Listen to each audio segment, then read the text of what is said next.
All right, now, announcement is made that adequate notice of this meeting has been given and that it is being conducted in accordance with NJSA 10:4-6 et sec of the New Jersey Open Public Meetings Act. If we could stand and say the Pledge of Allegiance, please. I pledge allegiance to the flag of the United States of America and to the republic for which it stands, one nation, under God, indivisible, with liberty and justice for all. If you could call the roll, please. Mr. Oparowick? Here. Ms. Hernandez? Here. Mr. Mealy? Here. Mr. Von Aiken? Here. Chairman Dinsmore? Here. Also with us, Mr. Carlson? Here. Mr. Canjiano? Here. And Ms. Fafate? Here. Very good. This meeting is open to the general public. Are there any members who wish to come to speak with us on something that is not on our agenda? Hearing and seeing none, I want to make a point to the board that our chairman, Bob Keller, informed me that he has named Mr. Von Aken as the vice chairman of the subcommittee. Oh. So that in the future, when I should be recused from a case or not available, he would stand in my stead. Hopefully I don't have to fill those shoes too often. Well, thank you for being here. I thank actually all of you for your service here, because this is a good public service. Does anybody wish to approve the minutes of 10/22/18? Have you had a chance to read them or look at them? If you haven't, I mean, we can move that to next, I mean, because we're going to have another meeting in 2 weeks, so. Mr. Chairman, I was not a member then, sorry. Yes. I'll move to approve the minutes. Second. If you would call the roll, please. Mr. Oparowick? Yes. Ms. Hernandez? Yes. Yes. Mr. Von Aiken? Yes. Chairman Dinsmore? Yes. Good enough. So now on our agenda we have Cablevision, 6 Eastman's Road, Block 738, Lot 3, minor site plan in application number 19, spot 503. Good evening. Good evening. Good evening.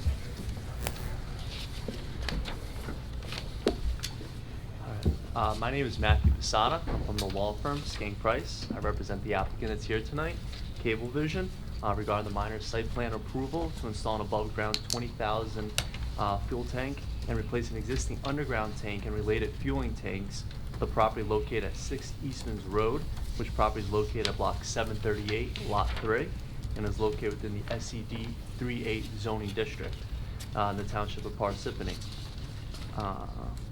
As noted in the township's plan report, the proposed application could have been approved administratively, but for the fact that the location of the new above-ground tank will be replacing 6 parking spaces.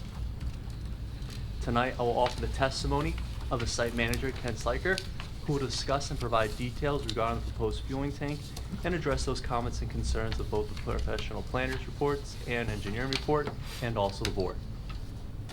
Then may I call my first witness? Sure. We want to do the waivers first, or for minor, do we really need to? I mean, just. There's a whole bunch of waivers, and we were generally fine with all of them. I'm not going to go through the 20 or so. Those that, we didn't outright recommend a waiver, we felt could either be addressed through testimony, or there were a couple of very minor map corrections, like the scale and north arrow, that could be just part of a condition of approval, that you submit the final maps in accordance with those requirements. Is that? That Do you want me- sounds. do you want me to go through every? No, I don't particularly. I think that's great. I, Maybe- look, I mean, do you want to do a motion and a voice vote? yes. Most of them we recommended because I think, as the applicant pointed out, this is a developed site, and what is happening or what is proposed to happen is only on one small part of the site, which is also already developed. So that's why we. Do I hear a motion recommending Ms. Favate's report and waivers? So moved. Do I hear a second? I'll second. Hernandez. All in favor, say aye. Aye. Any opposed? There, the waivers are done. Great, thank you. Okay. You want to swear in? Sure. Raise your right hand, please. Do you swear the testimony you're about to give is the truth, the whole truth, and nothing but the truth? Yes, I do. Would you state and spell your name for the record, please? Kenneth Slaker. Kenneth, Sliker, Sliker. Fact witness, correct? Yes. Your witness. All right. Do you need me to qualify, Ken? No, he's a fact witness, Okay, so okay, you don't okay. need expert. Yep. All right. Ken, can you please explain to the board the proposed improvement? Well, first, if you would just tell us your position and with whom? My position's Area Manager of Critical Systems for Cablevision.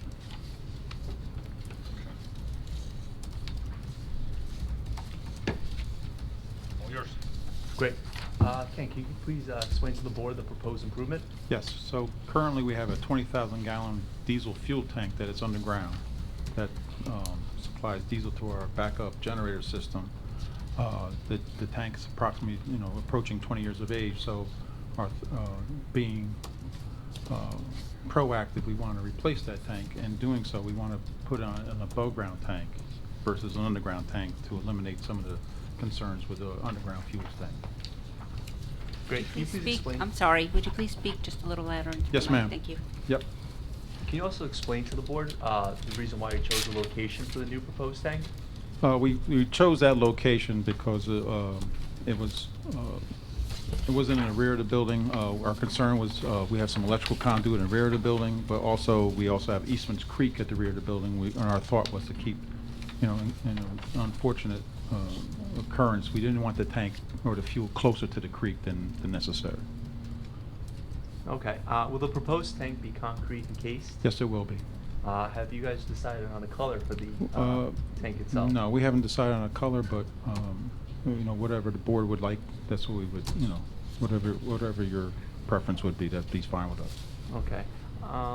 Can you please explain to the board the underground piping and conduit that will be required in this case? Correct. So right now, there's a supply line and a return line. Not to bore you, but what happens is a diesel generator gets supplied an amount of fuel, and then it burns a proportion of that, and then it returns the unburned portion back to the tank. So there's a feed line and return line. There are control lines, conduits that control that we can monitor the tank for leaks and operation. And then thirdly, there's electrical lines that control the electrical pumps that supply the fuel. Okay. And at what time of day do you anticipate refueling these tanks? Refueling the tank is typically done Monday through Friday during normal working hours. We usually have have a tanker that comes in and fills the tank for us. Can you describe how fueling the tanks may affect traffic circulation, specifically access to parking spaces, as there's those spaces right behind? Correct. It will not affect any parking. We come in close along the driveway, along the building, and wouldn't impact any parking or movement of vehicles in the parking lot. Okay. Will the proposed tank itself be visible from Eastman's Road? Yes. Have you considered screening the proposed tank? At this time, no, but if it's something that is required, we'll be more than happy to do that. Okay. Will the proposed tank itself change the drainage patterns, stormwater No. management, or what about lighting? No impact on this drainage, no impact on lighting. Okay. Pursuant to your 2000 site plan application, how many parking spaces was the site required to have? In 2000, we were required to have 53 parking spots. Okay. To date, how many parking spaces We do you have a total of 74. And how many spaces will be eliminated We'll from be this proposed improvement? We'll be eliminating 6. Okay. Has this site ever experienced any environmental issues associated with the underground tank? No. Are there any easement restrictions affecting the proposed modification? No. Do you have an emergency plan in place for this tank? Yes. Thank you. I have no further questions for this witness. Could you give us a description of the safety features? I am assuming it's a double-walled. That is correct. Is there an external, I won't call it matting, but an external draining area so that if oil or diesel were to leak, that it would be contained within that area? Yeah, so the concrete bunker, we'll call it, yeah, that will contain any fuel leak of the tank. This is what I'm looking for. Yep. I'm looking for simple things. Yep. There, you referred to a detection system, something to detect leaks that Correct. occurred. Could you give us a little bit broader explanation or discussion of? Yes, so there will be a sensor inside the tank, inside the well, the bunker, we'll call it, around the tank. But also the tank has a double wall tank, so that's a inner and outer wall. There'll be monitor sensors inside of that. The piping going from the tank back to the building will also be double walled. That will also have sensors in it. So, and all those go back to a monitoring unit that would page us. It would create an alarm, but that would also page. We have through our building maintenance system, any alarms in that building is paged to a mechanic who responds to that. In any stage during the refilling process, if any diesel were to fall to the ground, would there be some containment or method for? Yes, we comply with the New Jersey DEP with their new regulations. But we have spill kits on site. We have we also have contractors available if it was a larger spill. But we've been doing this for a long time. We very rarely do we have any kind of spill, if ever, and we do have all the equipment to handle that. Okay, I was just trying to get this on the record and That's to fine. understand that you had crossed all the Ts and dotted all the Is Yes. instead of the opposite. Yes. Are there members of the board that have any questions of this witness? Yeah, very quickly, are there any other ways that haven't been discussed so far in which the above-ground tank would differ in its functional use and protection than the underground tanks that you're using today? The main difference between above and below, above ground, below ground, you would have to have sensors outside of the tank. Mm-hmm. And the concern there is contaminating well water and the water table, but no, the sensors are pretty much the same except for the external sensor. Okay. Do you have any thoughts as to what color the tank might be? The color of the tank or the Yes. color of the concrete? They usually come in a metallic gray, but we can, quite often they're painted white, but we can have it painted any color that pleases the board. I was thinking of something inconspicuous. Perhaps the same color as the concrete. I was going to say the building right now is white, so we could paint it white. That would not be a problem. Okay, thank you. You're welcome. Not orange? Is there any thought on the part of the board that we would consider a screening of some sort, or is this just painting it white? I mean, Eastman's Road is not exactly downtown Parsippany, but Mm-hmm. so just give it a thought before we give them a resolution. Mr. Chairman, will the loss of the 6 parking spots cause a problem parking-wise in the other areas of the property? No, sir, it will not. There's adequate parking? Yes, sir. Okay. Our professionals, do we have a? Yeah, just on the parking, I noticed there's seems to be a large grass area just behind the parking. Was there an issue with placing the above-ground tank in the grassed area? The only concern is that we're encroaching the main electrical switchgear from Jersey Central and Power and Light. Our other thought was too is we're not going to infringe on any more impervious part of the site. And again, with the parking, as I just mentioned, I happen to have a Google aerial of it, and the parking lot seems to be somewhat full just on that day that the aerial was taken. Again, the prior resolution was for 53 Yes, sir. required parking spaces, and how many will you have remaining after? 68. 68. 60? 68, I'm sorry, 68. That's if I did the math right off your You did. numbers, yeah. Yes, sir. All right, that was it. Thank you. That's what acceptance. Ms. Favate, if you, The only things we had were really it's up to the board, like you said, about screening, wellhead protection. The last time you were here before this board, I think you had committed, this is a prior planner, you committed to the best management practices regarding wellhead protection, even though you're not technically in a wellhead protection area. So we would just recommend a similar treatment this time around. That's it. did they answer all of your questions? did. that Required waivers and all Fairly that? methodically, I would say. Thank you. Yep. Mr. Carlson, you got any? I have Another nothing. question, Mr. Chairman. The underground tank, which will be removed, obviously will be filled with soil. Yes, sir. Well, It's not a major problem. we'll probably fill it with stone, but yes, we'll Stone? have it. Oh, We'll okay. have it removed. Yep. And then repaved. Yep. Okay. we're gonna have a licensed contract to do that for us. Okay. Are there any other questions by members of the board or of any of the professionals? Do I hear a motion? Oh, wait, sorry. Are there any members of the public that wish to ask questions of this witness at this time? Are there any members of the public who wish to speak on this issue at this time? Hearing and seeing none. Now, is there somebody who would like to put forward a motion? I'll make the motion to accept and approve the application number 19.503 as presented. Were there any conditions that you caught? The only condition is the one I just heard from Susan, which is the applicant agrees to the best management practices that would apply if the property was located in a flood protection area. That was your And the motion. color is Plus white. that. Oh, and the color is white. Yeah. Okay. Do I have a second? Second, Neely. If you would call the roll, please. Mr. Perelik? Yes. Ms. Hernandez? Yes. Mr. Mealy? Yes. Mr. Von Aiken? Yes. Chairman Dinsmore? Yes.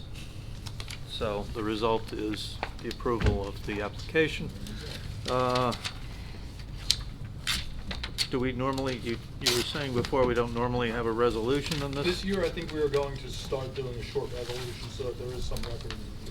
That makes sense to me. So we'll get that resolution done, and we're meeting, the minor site planning subcommittee is meeting in 2 weeks, so that solves that problem. Great. Thank you so much. Thank you very much. Thank you. Is there anything else to come before this distinguished board at this time? Hearing and seeing nothing, do I hear a motion to adjourn? So moved. I hear a second. Perelik, second. All in favor? Aye. We're adjourned. Well done.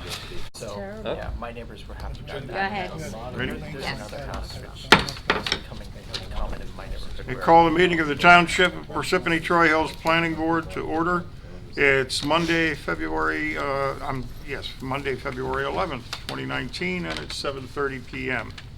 Adequate notice of this meeting has been given, and it's being conducted in accordance with NJSA 10:4-6 et sec of the New Jersey Open Public Meeting Act. I'd ask you to please rise for Pledge of Allegiance.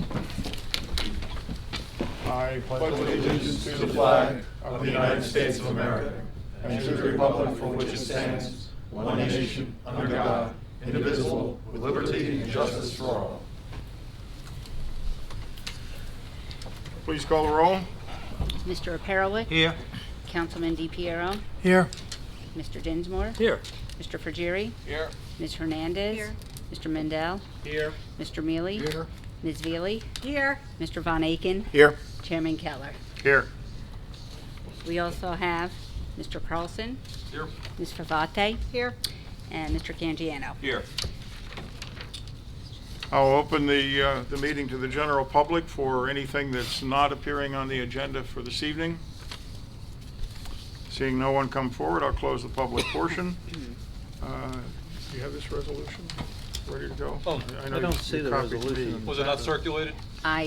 No, you sent it after I had everything. But we'll hold it for next meeting. Okay. Okay. Someone move approval of the minutes from the January 7, 2019 meeting? So moved, Dinsmore. Second. Mandel. Mandel, second. Please call the roll. Mr. Perelik? Yes. Councilman DePiero? What's this for? That's the minutes The minutes. from January 7. Yes. Yeah. Want Mr. to make sure it Din- was something I was at. Mr. Dinsmore? Yes. Mr. Frigieri? Yes. Ms. Hernandez? Yes. Mr. Mendel? Yes. Mr. Mealy? Here. Ms. Veely? Yes. Mr. Von Aiken? Yes. Chairman Keller. Yes. Okay, the first item on the agenda is application number 19:502, Channel 46 Associates, the site plan with C variance.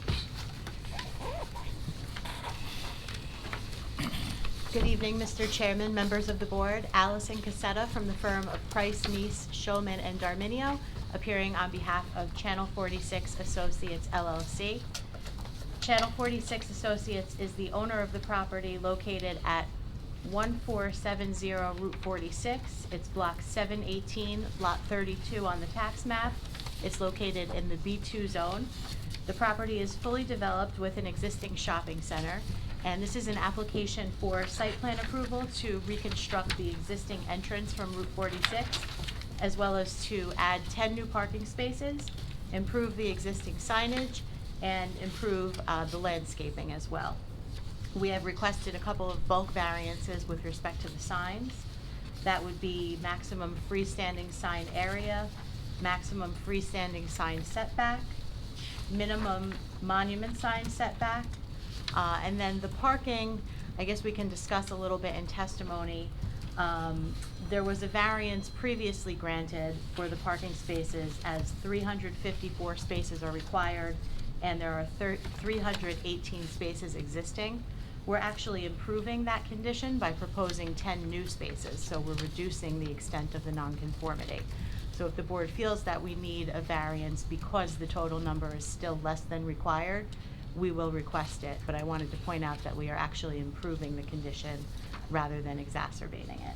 Okay, before you go any further, I'd like to ask Sure. our planner to review the waivers that you requested. Sure.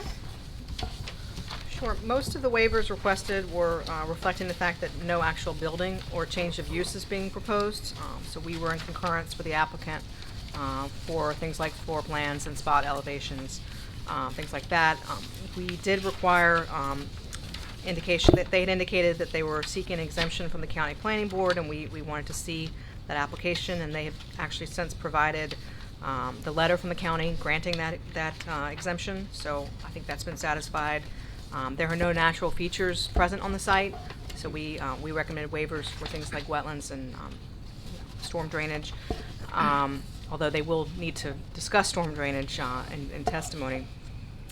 So I guess in summary, we were satisfied with their waiver requests. There's a few items that we highlighted for testimony, like lighting, traffic, temporary construction, and zoning compliance, as the attorney just mentioned, we'll talk about. But we concurred with their requests.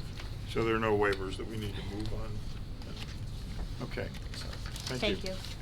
One last housekeeping item. We submitted our proof of notice of tonight's hearing in advance, and I just wanted to make sure that that was adequate to give the board jurisdiction to act this evening. Sent it to That was the one, yes, then I reviewed it, it was fine. Thank you. Our one witness will be our civil engineer and planner. I just want to note that I do also have a representative of the applicant present tonight in case there are any questions for the applicant itself. But with that, I'll bring up our witness. Raise your right hand, please. Do you swear the testimony you're about to give is the truth, the whole truth, and nothing but the truth? I do. Would you state and spell your name for the record, please? Sure. First name is Brett, B-R-E-T-T. Last name is Skapanetz, S-K-A-P-I-N-E-T-Z. Dynamic Engineering Consultants, 245 Main Street, Chester, New Jersey. Would you give the board the benefit of your qualifications and experience? Sure. Bachelor of Science in Civil Engineering from Rutgers University. Currently licensed in the state of New Jersey as both an engineer and professional planner. Both licenses are current. Testified before probably over 150 different planning and zoning boards. In fact, before this board on numerous occasions in my career. I believe actually the last time I might have been here might have been this application 6.5 years ago. So thanks for having me back after such a long time. Okay, anyone have any questions on the disqualification? Okay, we'll accept. Thank you. Just to say, I've testified and put exhibits off on that side. I don't know whether it matters to either side. I know with our court. Just good. That side's good? Okay. The easel's already up there. Let's make life easy. I had it all set up and ready to go.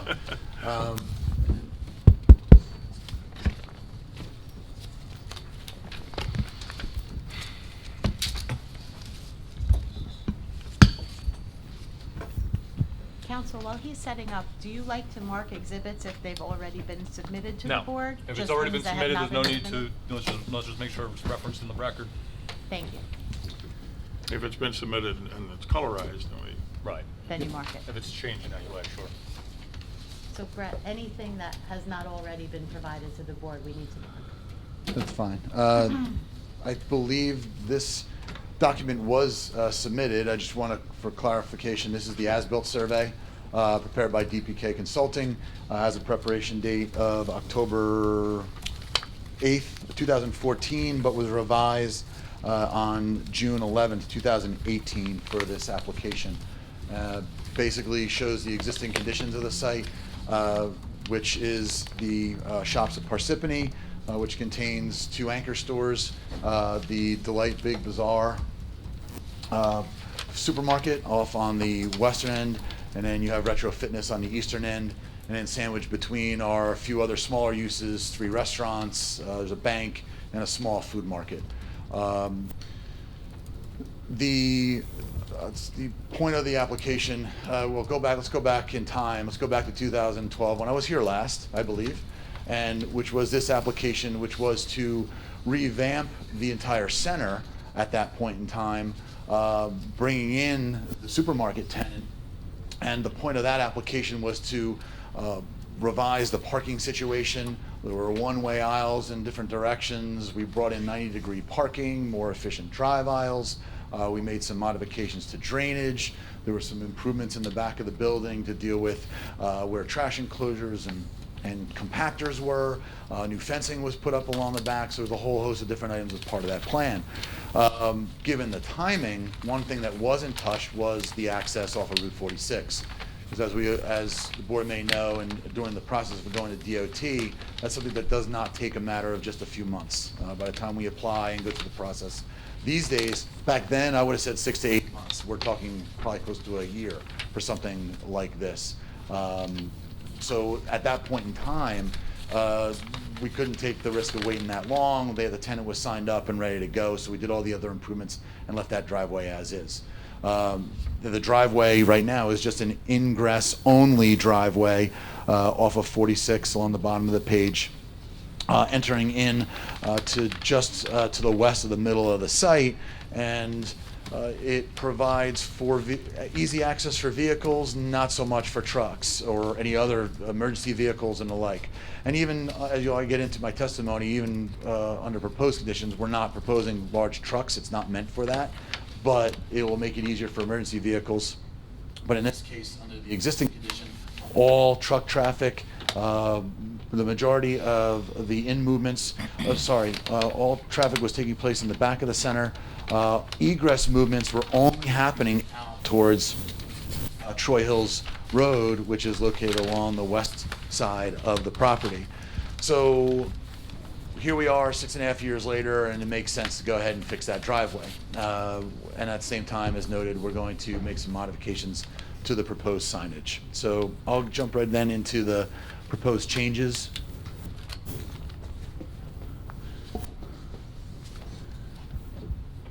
And what I've brought in, this is a site plan rendering. So this is a slightly colorized version of our site plan sheet for presentation this evening. And I'll mark this. That then. This is A1. Yep. With today's date, please. Where are we at today? 211. 11. Just a point of order, too. I don't believe that as-built was in my package. I don't know if it was submitted. You may want to just mark that as-built you had as an exhibit. Can we mark that? Let's make that A2. Okay. So the as-built is gonna be A2 and this is A1?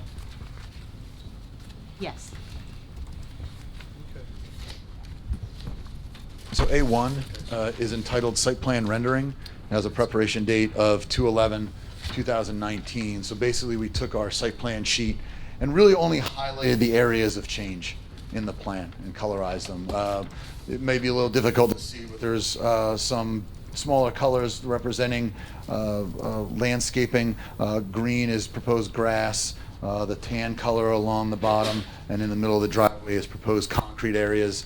And then there's some different areas of pavement. Lighter paving is existing. The newer pavement proposed is in the darker color.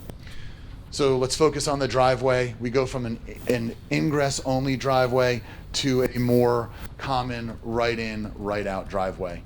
Centered, almost dead center of the property, lining up with the center two-way drive aisle within the center. That driveway is under the review of NJDOT. We did make application to the DOT. We have been deemed complete We had a pre-app meeting prior to that application to review this and to make sure we were on the same page with respect to our design. And like I said, it has been submitted and under review. The time frame for approval, probably expecting within another couple months, probably within the next couple months, to receive our comments to address, hopefully on the path to receiving the final permit. That right-in, right-out driveway is separated, as I just noted, by a concrete island to help separate that traffic, to make sure and focus it to right-in, right-out, obviously because Route 46, in this case, is a divided highway. When we provide this right-in, right-out driveway, one of the key features is the ability to add additional parking. And that's because under existing conditions, if I go back to A2, that ingress drive is long, takes up probably over 100 feet in length as it meanders and gets its way into the site. Now, with the more common right-in, right-out configuration, we're able to now provide parking to either side of that drive and a couple parking spaces just to the northwest of the driveway location for a total of 10 new spaces going through from 318 to 328, where, as noted earlier, 354 are required utilizing the shopping center calculation for the entire center. So we're making the condition better, but still require a variance due to the being short under the proposed condition. We're also adding, as a result of this change and going forward, we're also proposing new sidewalk along the highway. Right now, the sidewalk ends just at the beginning of the ingress drive. We're now able to extend that walkway to the driveway. There will be a striped crossing and then a continuation of that walkway to the corner. What's unique here, though, is Troy Hill Villages Road is not a public right-of-way. So that's a private road, private right-of-way, and so we're stopping it there and don't have the ability to make any changes around the corner heading up through the site. But we're extending it to the corner, and I do want to make quick note there was comment in your engineer's letter while I'm talking it. We were going to look to make a connection of concrete to bring it in at the corner, so it at least brings a walkway into the parking lot. Otherwise, someone walking along that walkway would have to walk across grass or landscaping at any point along that frontage, so we can give it that one point there. The other change to the plan is signage. Right now, there is a large 430 square foot ID sign that's located about 5 parking spaces in off the corner at Troy Hill Villages Road. Sort of a unique location for an ID sign. Normally when we design new sites, we want the ID sign to be before the driveway, so it gives an indication to the driver as to where the center is located, and then they have the ability to react and then turn into the drive. So in discussing with our client, we felt it was appropriate to try and relocate that sign. Obviously, trying to relocate a 430 square foot sign to that location is problematic because of its size. Also, too, we recognize that the ordinance does not allow for that size sign currently, so we're reducing it down, still requiring a variance to allow 100 square feet. We're bringing it down to 150, well, I'll say it's 156 square feet. So that will allow us to still, we believe, maintain a similar style sign, having the shops of Parsippany on the top, then also allowing for enough signage within the main portion of the sign to identify clearly the tenants that are located within the center. That sign's going to be located again just before, it's going to be roughly 100 feet before the driveway, but located 4 foot off the right-of-way. And that's where we need another variance. And that's simply because if we were to locate it the 15 feet off the right-of-way as we're required, we're now putting the sign in the drive aisle, which now takes away parking and proper circulation in that area. So due to the existing condition, we're looking for a variance to provide that sign at 4 foot, at a 4 foot setback. The other sign is now a monument sign. Because we're taking away the larger sign at Troy Villages Road, we still have an access point located off of Troy Villages that we want to identify as being the main access point in or out of that center.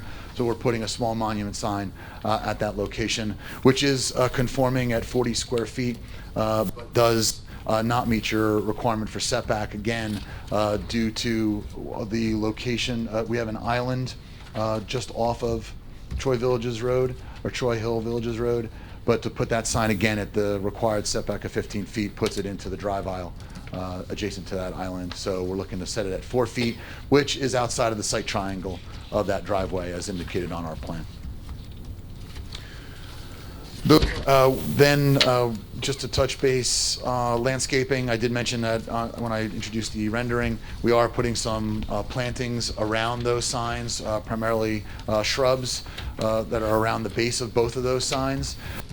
We did receive a memo from your forester asking for additional trees to go into larger trees. We are proposing some trees in the island that is interior to the site, but to provide trees along the frontage is very difficult for us because technically our parking spaces, the existing spaces there today, encroach by a couple feet into the DOT right-of-way.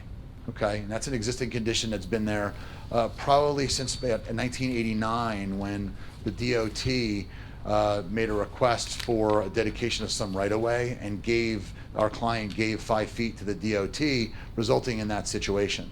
So it's been an existing condition for a long time. It was something that was here 6.5 years ago that we maintained and the board granted a variance for.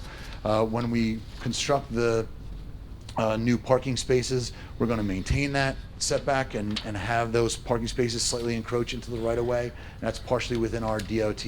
That's it within our DOT application. But to plant trees means we got to plant within the right-of-way. And doing so requires the town to essentially go into an agreement with DOT, and I'm not sure the town wants to do that if they really wanted to push for those trees that hard, but at the same time, I don't believe DOT is going to allow those trees to be planted there. It's also compounded by the fact that we have utility lines that are running across there, so to plant trees in that location will probably prove difficult in getting approval from the utility company and having those trees directly below those wires. So we are not proposing any trees along that location, but we do have the ability to plant some trees if acceptable along Troy Hills Villages Road. And we could do so and work with your forest to do so.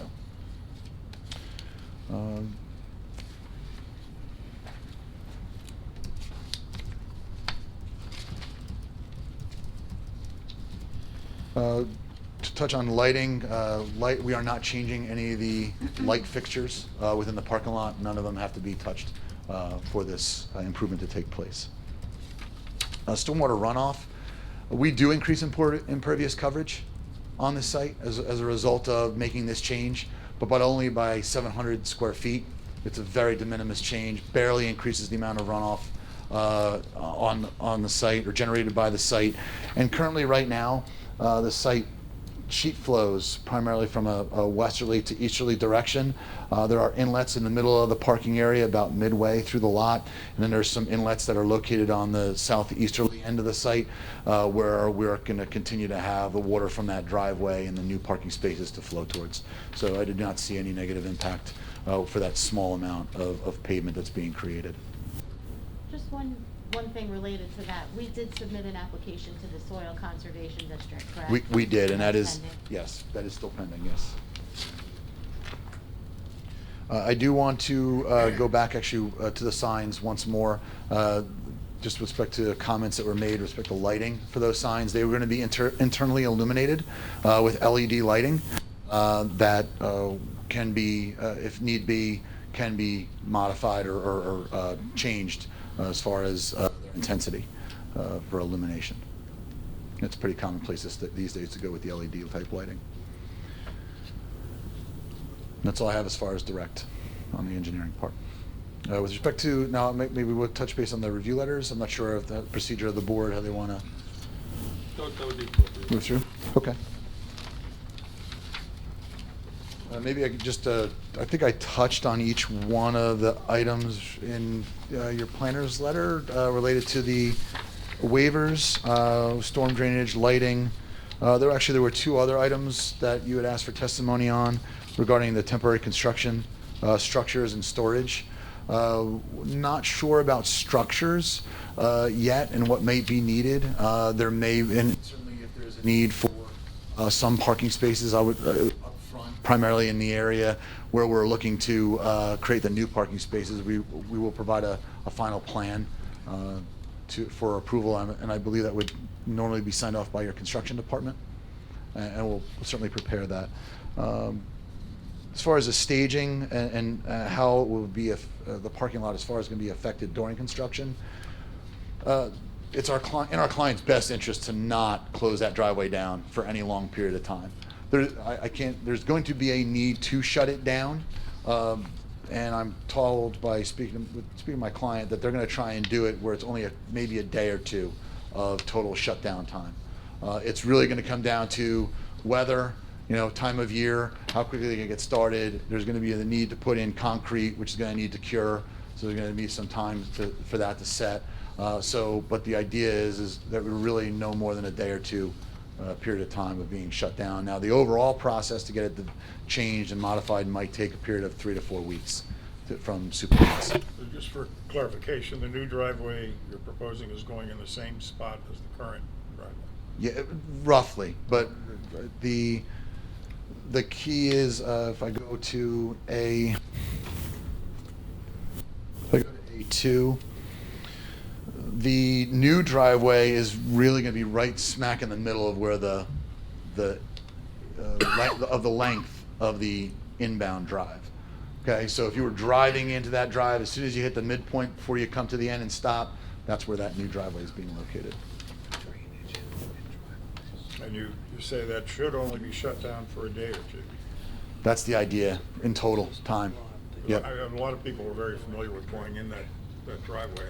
Yeah, stopping on Route 46, wondering how do I get in? And DOT, I'm sure when they give us their approval, which we fully expect, that there's going to need to be a plan for closure, signage, and we absolutely want to make sure that customers know that for the period of time that it is closed, that they're directed to go to Troy Hill Villages and make the right-hand turn to be able to get into the site. The other last point of testimony in your planner's letter was regarding traffic study, and we didn't provide a traffic study here. This is a very simple case where what we're doing is the benefit is we're providing another egress point. We're not adding new traffic. The center staying as it is, same number of tenants. We're still keeping an inbound drive. We're now giving the opportunity for tenants and customers to now be able to leave not just via one point only. And so that actually will be a relief to Troy Hill Villages Road and the residents of that roadway, because now the primary exit and likely is going to be Route 46 to get out.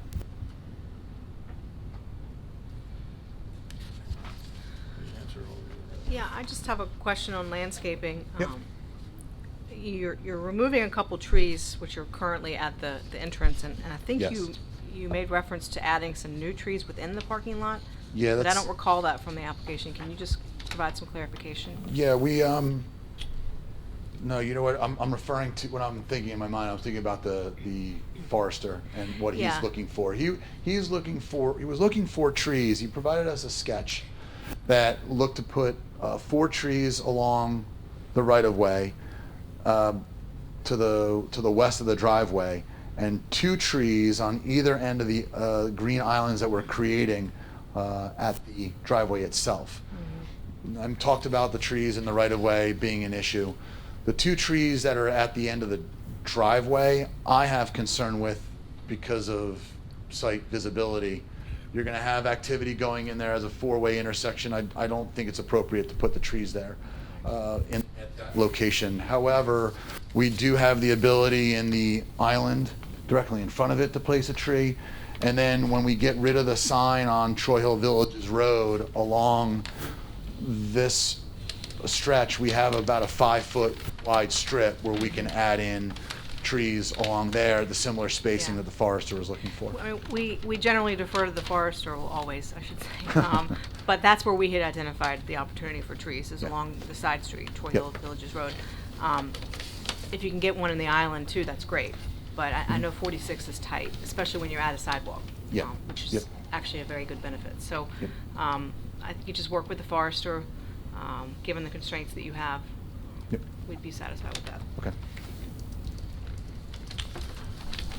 If you're satisfied, then I'd like to move on to your engineer's letter of February 6th.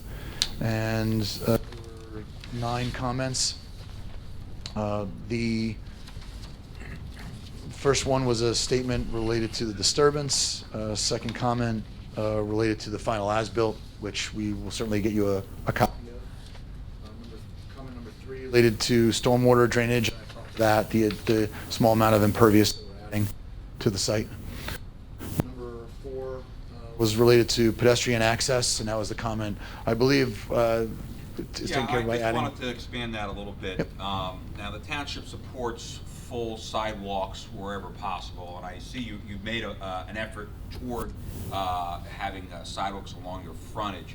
On this particular, it's an interesting one. There's a sidewalk coming up to the 46 right-of-way from Troy Village Road that stops, and I understand that's not your property. Also, looks like there's a pinch point for, I believe it's the property to the west. I don't know if that's Advance Auto Parts. It is Advance Auto. And Yep. you have a difficulty extending that Troy Village sidewalk out to the 46 right-of-way. But I think there's an opportunity to extend and make the sidewalk continuous along your frontage and along the frontage of Advanced Auto. The sidewalk in front of Advanced Auto, for some reason, doesn't continue to the curb line. It doesn't, which to me, I'm not sure why they did it, and maybe they ran into the same issue in that Troy Hill Villages Road. It does, It's in the DOT right-of-way, so. does it extend to that point and they couldn't do that, or did DOT, Well, what my point is, from the mapping that I have here, it's the DOT right-of-way, not the Okay. Troy Hill Okay. right-of-way. Okay. I think it would be a step in the right direction to make the sidewalk continuous and not a barrier for ADA, to add an ADA ramp on the westerly side of that intersection. You're adding one on the easterly side of the intersection, but also add one on the westerly side, so we're just talking about the corner? right there, yeah. Okay, but because we can't do anything in Troy Hill Villages Road. Understood. So Understood. we'll You can't do it in Troy Hill, however, you can add the ADA ramp on the westerly side of the same intersection. I would like to double check that map. I'll certainly take a look at it, and then I'll run it by our traffic consultant Right, and in obviously the application with that's DOT. subject to DOT approval. Yep. But yeah, the township does support the sidewalks. Also on the sidewalks, I see that you have the sidewalk all the way toward the curb line, at 5 foot wide. I don't particularly have any issue with that. However, at the intersection, that kind of creates a very long, an extended distance for someone to be crossing the intersection. We'd ask you to take a little bit closer look at that, and maybe right at the intersection, Move it. pull the ADA ramp in closer to the right-of-way line, basically bringing it in a little bit closer and a shorter distance for a pedestrian to be crossing the road, both at the new driveway and at the intersection. Okay, understood. So that's just a minor comment. Also, just on the topic, so you guys submitted to the DOT, this is a major access permit. Do you require deviations from their code, or is it compliant with the DOT code? And that's compliant with as far as the distance separation from the new exit to the existing Troy Village Road? Yes. Meets the minimum distance requirement? And then to the chairman's question about the location of the driveway, notice that the existing driveway is more to the east, maybe 60 or 70 feet to the east. What was the rationale of sliding the entrance more toward the center? Well, the start of it is more to the east. The end of it is off to the west. Like I said, the center point of our drive is at about the center point of that drive. And really what it came down to was being able to get it centered in the property. I mean, it was nothing more than that. We have a pretty uniform center, and it just seemed to make sense to stick everyone right in the middle of the drive, because with the two largest tenants, requiring the most parking on either side. We figured we would leave that versus trying to shift it one way or another, and now we're shortening, the amount of parking to either side. Maybe only a few spaces, but a few spaces makes a difference. And also, we'll just ask that if you could send a copy of the DOT application with all the backup materials to the board secretary for just submission. so we Yep, have a copy. absolutely, no problem. Also, just one more thing, the turning templates, we asked for you to provide turning templates. It looks like maybe a couple of those radiuses, maybe a little tight, but just provide some turning templates coming, exiting the, What, in particular, what template are you looking for? obviously, this is not WB50 truck traffic. No. But a larger vehicle that, I would ask to demonstrate the emergency vehicle access into that. Okay. And then also a passenger vehicle or something larger than the passenger vehicle. Can do that. Exiting from that southerly drive aisle, making that movement from the drive aisle along the right of way there. Okay. Are there templates, township templates for specific type emergency vehicles that I can get from you, or? I don't have them. You can contact the fire marshal, I believe, Okay. and if you want specific. But I think a generic Okay. fire truck size vehicle would satisfy. Okay. I don't know if this could be potentially a stop on the town bus route. Those town buses are the size of a big box truck. Yeah. Okay, so like an Big box SU-30 or an SU-40? Yeah. I would be probably. Okay. And Andrew, could you state for me again the first condition that you came up with regarding the sidewalks? Oh, I'm asking them to extend the sidewalk to you're getting to the westerly side of that intersection, right where his pen is. The sidewalk that's there now stops just short of that intersection, so if he extends it on the other side of the intersection there, it'll be a continuous sidewalk all the way across. As long as DOT approves. Yeah, and obviously that's subject to DOT approval. Yep. That's where Advance Auto is, right? Yes. Yeah. Yeah, when that was built, I don't recall why they stopped there and didn't continue. But I believe they did. there was some reason. I think it was because it was apartment property. Well, Maybe that check predated No, your no, surveys. and it may have been 6.5 years, but there were several applications before that on the highway, and I know the township is it's very important to have sidewalks along Route 46. And so I was very surprised to see that was cut short, and there had to have been some sort of reason to convince the board at that time. I wonder if it to cut that predated short. the DOT conveyance, and it was private Maybe. property. We'll figure it out, and certainly, I'm certainly open to having the discussion and finding out how we can potentially add that in. But they're probably false memories. Okay. The, Andrew, I think you had a comment about the island too with the sidewalk? Yeah, again, along the same lines too, check your dimension. It appears that you may have to modify your channelization island to provide the full sidewalk width and access, ADA access across that. Yep, will do. Thank you. Yeah, and that was your comment number 5, which we agreed and we'll look at. Number 6, where is the templates comment, which we will run. I believe number 7 will provide you with a copy of the permit. You had asked, actually, and I touched on it briefly in my earlier testimony, about the history of the property along 46 that was conveyed to the state of New Jersey. And then number 9 was, again, and I touched on this, about the parking spaces being slightly over the right-of-way, which was an existing condition that we're continuing to follow. Just on that one, with the existing and now proposed parking being over the property line into the DOT right-of-way, any indication from the DOT if that is an issue for them?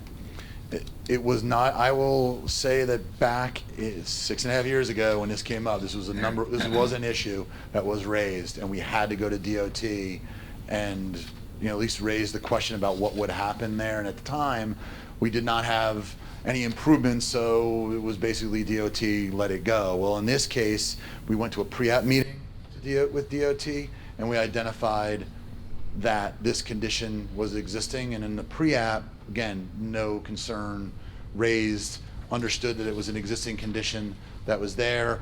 There's no future plans that they have as far as needing that right away or impacting those spaces. So it's, all indications are they're okay with it, and we expect to get a permit allowing us to, with no indication that we have to move or change those spaces. Okay. With regard to the queuing process going in and out, first off, it looks like going right down the middle saves you from having to move some of those islands, because that keeps it so that you get that straight shot in. Yep. Is there going to be any change in the striping of Route 46? Are they going to, there's Zero. zero change to Yes. that? So from a striping point of view, it doesn't even look like there's an ingress or an egress. There's just that sideline there. You're gonna have your 2 lanes, and then you're gonna have the shoulder striping that's Yep. there, that's there now, and then you're just gonna, when you're pulling into this in the future, you're gonna be able to pull in like like you have in the past. It's just that when you pull in, you go, oh wait, now I can get out of here, and that's the only difference. No, I'm just. Currently, you have somewhat of a deceleration lane as you enter into the driveway. You've shortened that now. No. And did the DOT even question what that's going to do potentially on 46? Well, what you have out there, I'm gonna refer to my aerial, Be A3. and this is, what mark is A3? A3. That's an aerial photograph. Yes. So A3 is a colorized version of the aerial plan in your plan set. It's not been altered other than to provide it in color. With a preparation date of 8/24/18. So here's the site, and as shown, there you have 2 lanes with a shoulder, and that shoulder is essentially the decel lane. Okay, as you approach the driveway, you're coming to that point, and then heading into the driveway. It's really no different than what's happening today. As people are pulling off, heading towards that drive, they're pulling off, and then they're decelerating to get into that drive, because that driveway is not you have a little bit of a jog to make as your initial move. Then you're turning straight, and then you're making another right-hand turn right when you get to the stop sign. Most cars to are get in. still decelerating when they're into your little driveway here. Yes. Yeah. Well, now they are because they're taking full advantage of it, and I would not disagree with that. If I'm driving in there, I'm probably going in there a little bit hotter than normal because I've got You don't that. want your rear I end. have that drive, particularly if I'm used to going in and out of that center, and with the types of uses that are here, you have recurring customers for sure that are going in and out, and I know they have to be doing that. I wonder if you might coordinate with the construction officer when you're ready to open about some temporary signage, notifying customers about Sure. a change in traffic pattern. Yeah, it's good. So that That's a people good are point. aware. Yeah. Part of the reason I'm asking about this is that I've observed New Jersey seems to be very inconsistent with how striping is off of highways going into big centers of any sort. Sure. I have found that higher quality centers have the striping that I would like to see, and places that are considered strip malls and the like rarely have anything other than the standard stripe along the side showing, the car driving in the right lane. Oh yeah, that's where the lane ends, on that side, and it just continues straight through. Whereas if you go to a number of centers, you'll see the striping giving you a deceleration lane, you'll see it move over, and there's a space, and there might even be a little striping to say, yeah, once you're in here, you're not to go back over there.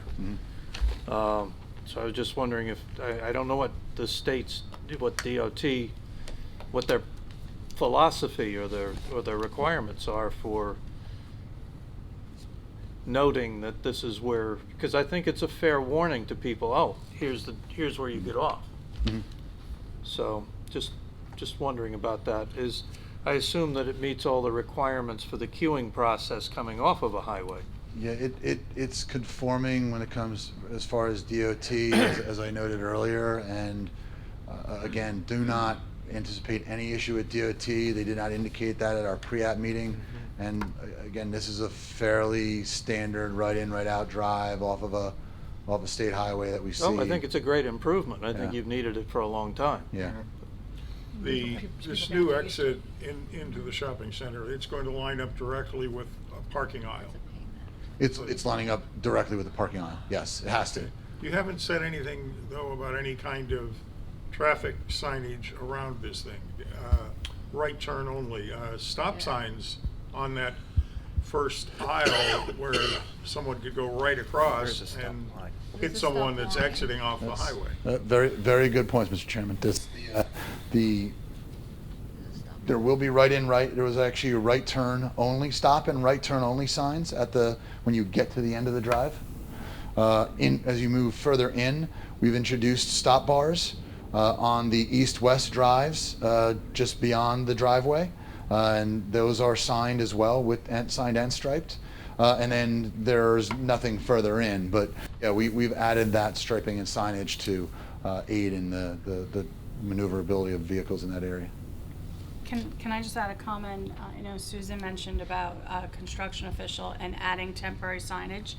I work for the town, and I know the construction department, they won't issue anything that isn't, that the zoning department hasn't approved and isn't part of the ordinance. So I would just recommend it, if we approve this application, that we approve any temporary signage, because the zoning ordinance for signage on the zoning officer is very limited and temporary. And when the site further down on 46, if you remember, they were under construction, and a lot of people thought they were not open, and my hands are very limited to what I can approve as temporary. And they wanted to put signage at the front because they felt that during construction no one knew they were open, and they were doing the same thing. They were doing work along 46 and people couldn't see, and I couldn't give them any signage because the sign ordinance is very, very strict. It's your freestanding, your wall, and that's it. So that would need to be proposed now, so that we could do it later, that I wouldn't be able to. I mean, is that That's a something we good could point. add? Yeah. I was just saying to Scott that I think it could be part of the resolution. Sure. What kind of temporary signage are we talking about? Well, you may need some temporary during construction, right?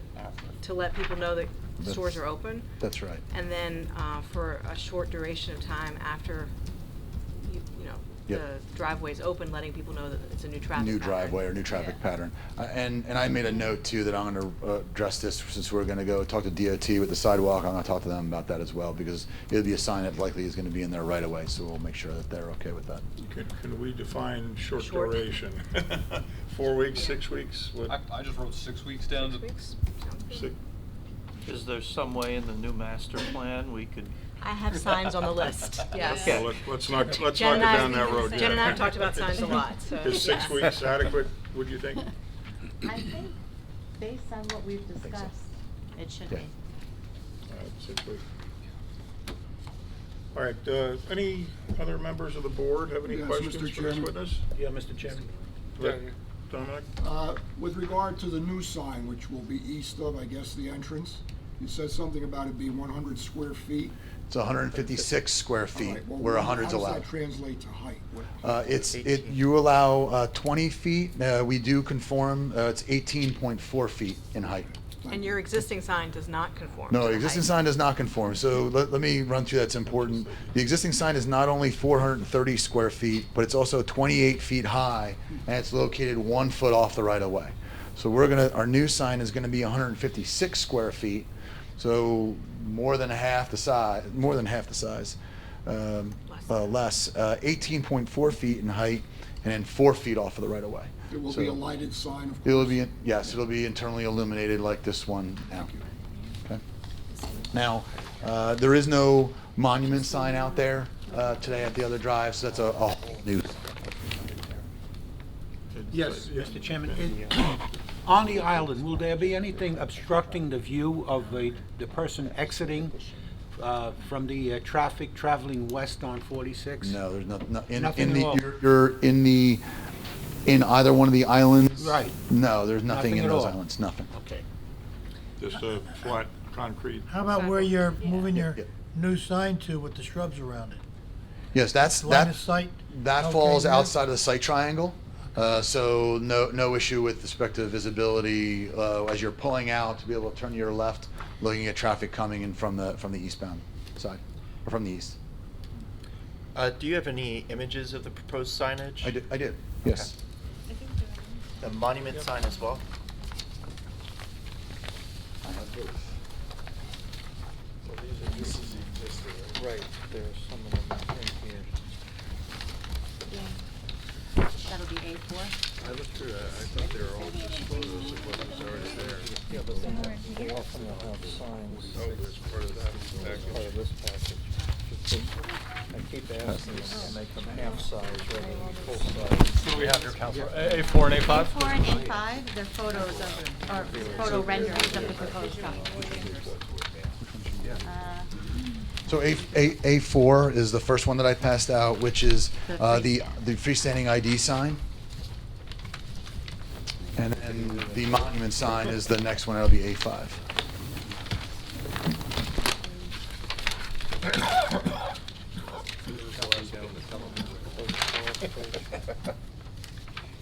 No, the last page,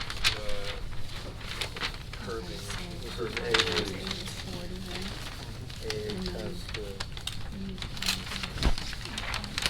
Signs.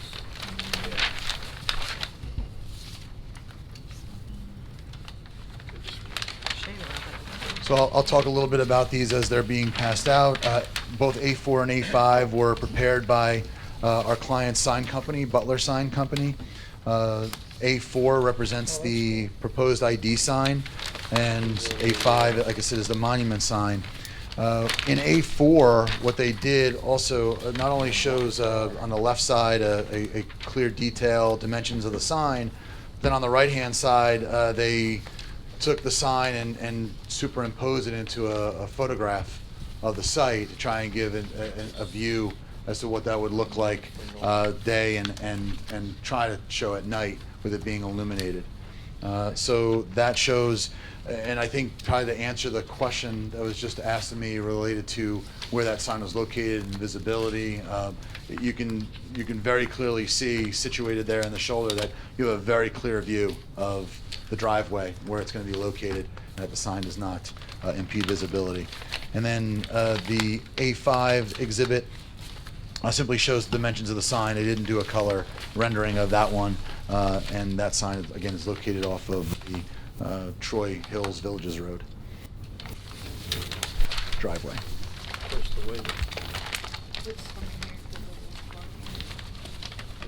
They dropped it in so we could see what it looked like. Anybody want to talk about the telephone pole? Well, I want to know who's chopping it down. Just a point of order, I'm just noticing, I think on your monument sign, you're proposing it to be double-sided. It And I is. believe that It is. in calculating the area, correct me if I'm wrong, Jen, that both sides count, right? No, They only don't? one. Only one? Only Okay. one, yeah. So you're compliant, just want to make sure. Thank you. I was just trying to do the calculations length by width to see if it equaled 156.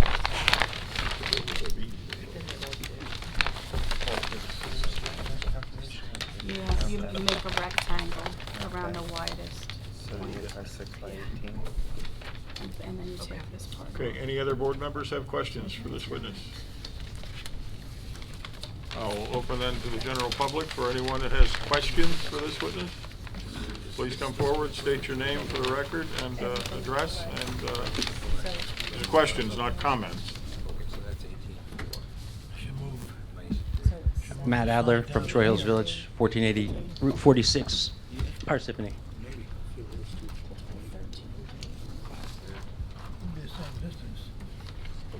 Why don't you move that primary sign down so it's just the back of that telephone pole, so your line of sight, you can see it when you're traveling west on 46. That might just be the way the, it was dropped into the Rendering, photo. yeah. You could probably speak to that better than I can. That's just a single point where that was. It just happens to be where the pole is. But when you're further back as you're approaching, that pole's not in the way. There's always going to be a point where there's going to be a telephone pole in the way. There's always a couple on your approach there. That just happened to be one, so they took a bad picture basically. Okay. Sir, go ahead. Sorry, so there's a miscommunication, so my attorney wasn't here to represent us, but You stated that you did not do any sort of drainage or stormwater study. Is that correct? We did not do an additional study because it was such a de minimis increase in impervious coverage. Right, and in a previous application, did you not discuss the repair of the pipeline along the rear of the property and that it would be repaired or replaced as necessary? I do remember that there was talk about the drain line there. I can't remember it fully offhand. Again, it was 6.5 years ago, but I do remember there was some drainage repairs that were being made to drain lines in the back of the property. And did you walk the property prior to producing the drawings and documents you have here? There was, yeah, and in fact, I visited it tonight before the hearing. So did you take note of the guardrail that was driven through the drainage pipe in the rear of the property? I'm not aware of that, sorry. And in reference to the signage that you're proposing to relocate, are you aware of the easement governing that sign and the signage that you removed from the top of that sign? The easement related to the sign itself? Yes. I'm not aware of any easement related to the sign itself. If I could just interrupt, do you have a copy of that easement? Because I reviewed the title report, Mhm. and I'm unaware of any such easement. Happy to provide you. Do you have it with you tonight? Yeah. Maybe we could mark that as an exhibit? Sure.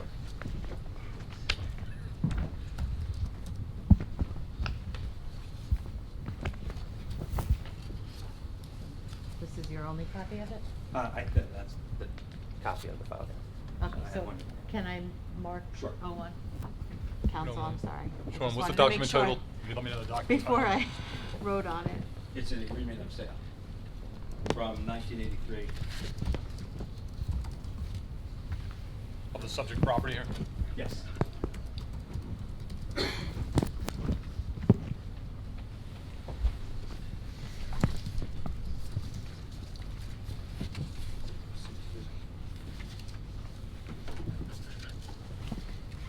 As far as I can tell, this is not a recorded document. Right, It is an agreement of Right. sale.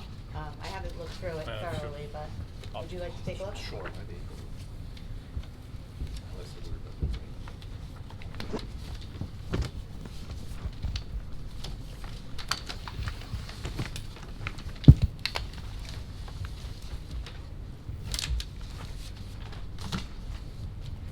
Do you need to use this document, Mr. Adler? No.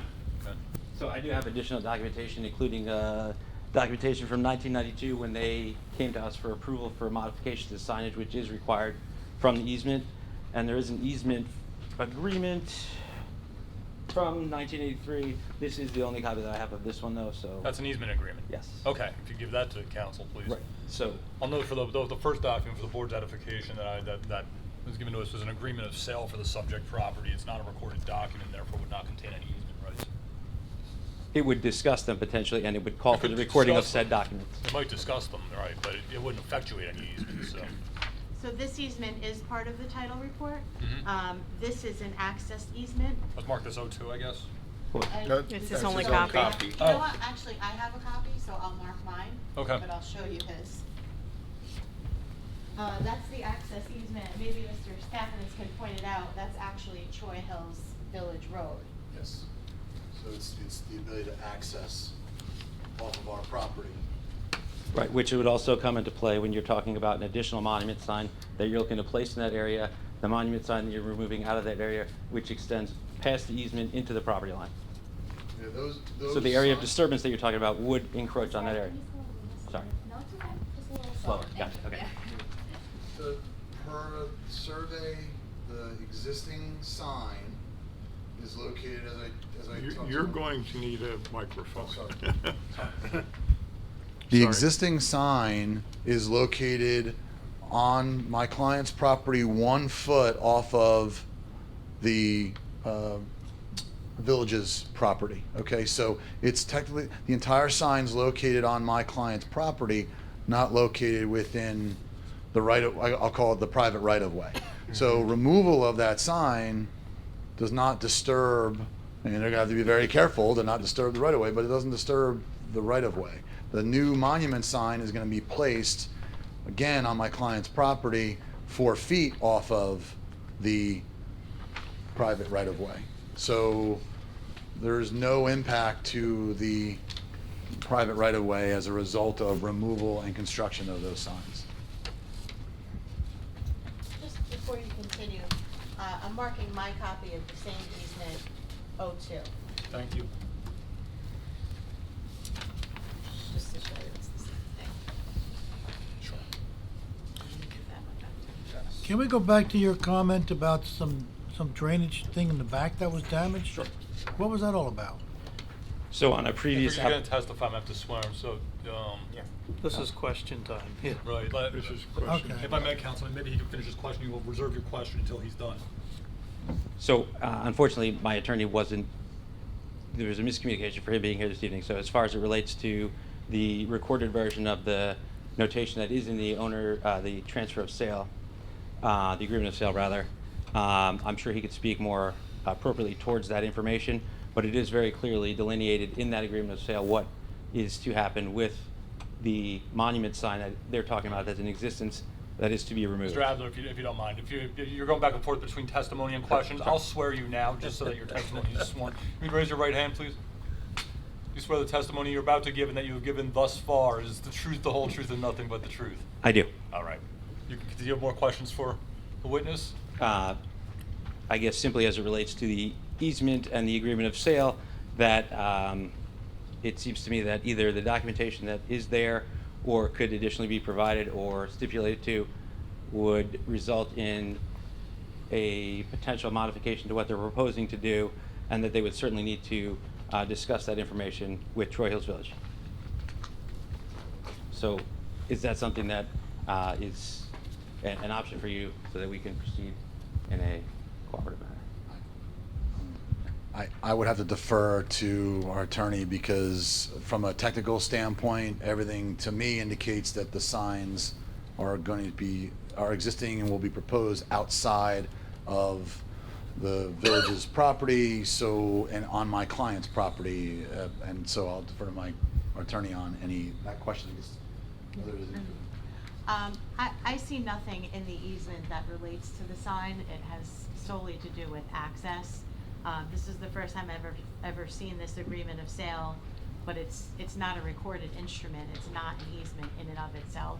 I understand that our client is not interested in changing the content of the proposed signs at this time. For the record, I just glanced, if I will, at the easement agreement. It looks to be a pretty typical access agreement. I didn't see anything in it, in my cursory review, that would preclude the location of the sign as proposed. That's not to say that someone else couldn't interpret something in there differently, or even I might upon a closer reading, which we're not going to do tonight.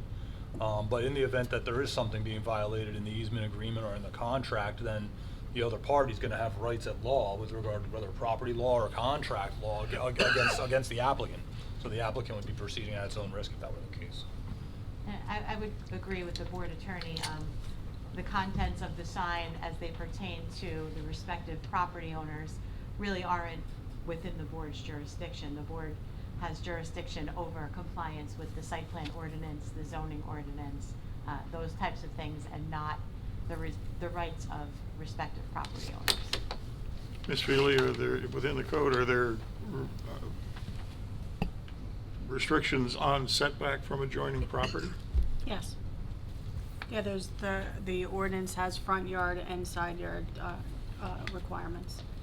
And because the property is not, if Troy Hills Village Road is a private road and not the township road, then it would not be a corner lot and would thus only have the front yard setback for the signs. The side yard would be limited. So I can look that up and tell you, because I didn't do the review. Susan, obviously our planner does the review, but I can look that up if you want me to. Right, that might be helpful. I mean, is it 6 feet per side? I didn't want to say we that should without, confirm but that. but I can confirm that. I think they needed a variance, really, any way you looked at it, because they can't, they're 1 foot now and you're going to 4. You couldn't get much farther away without being in the parking lot. That's right. But I think it'd be good to confirm that. Jen takes it.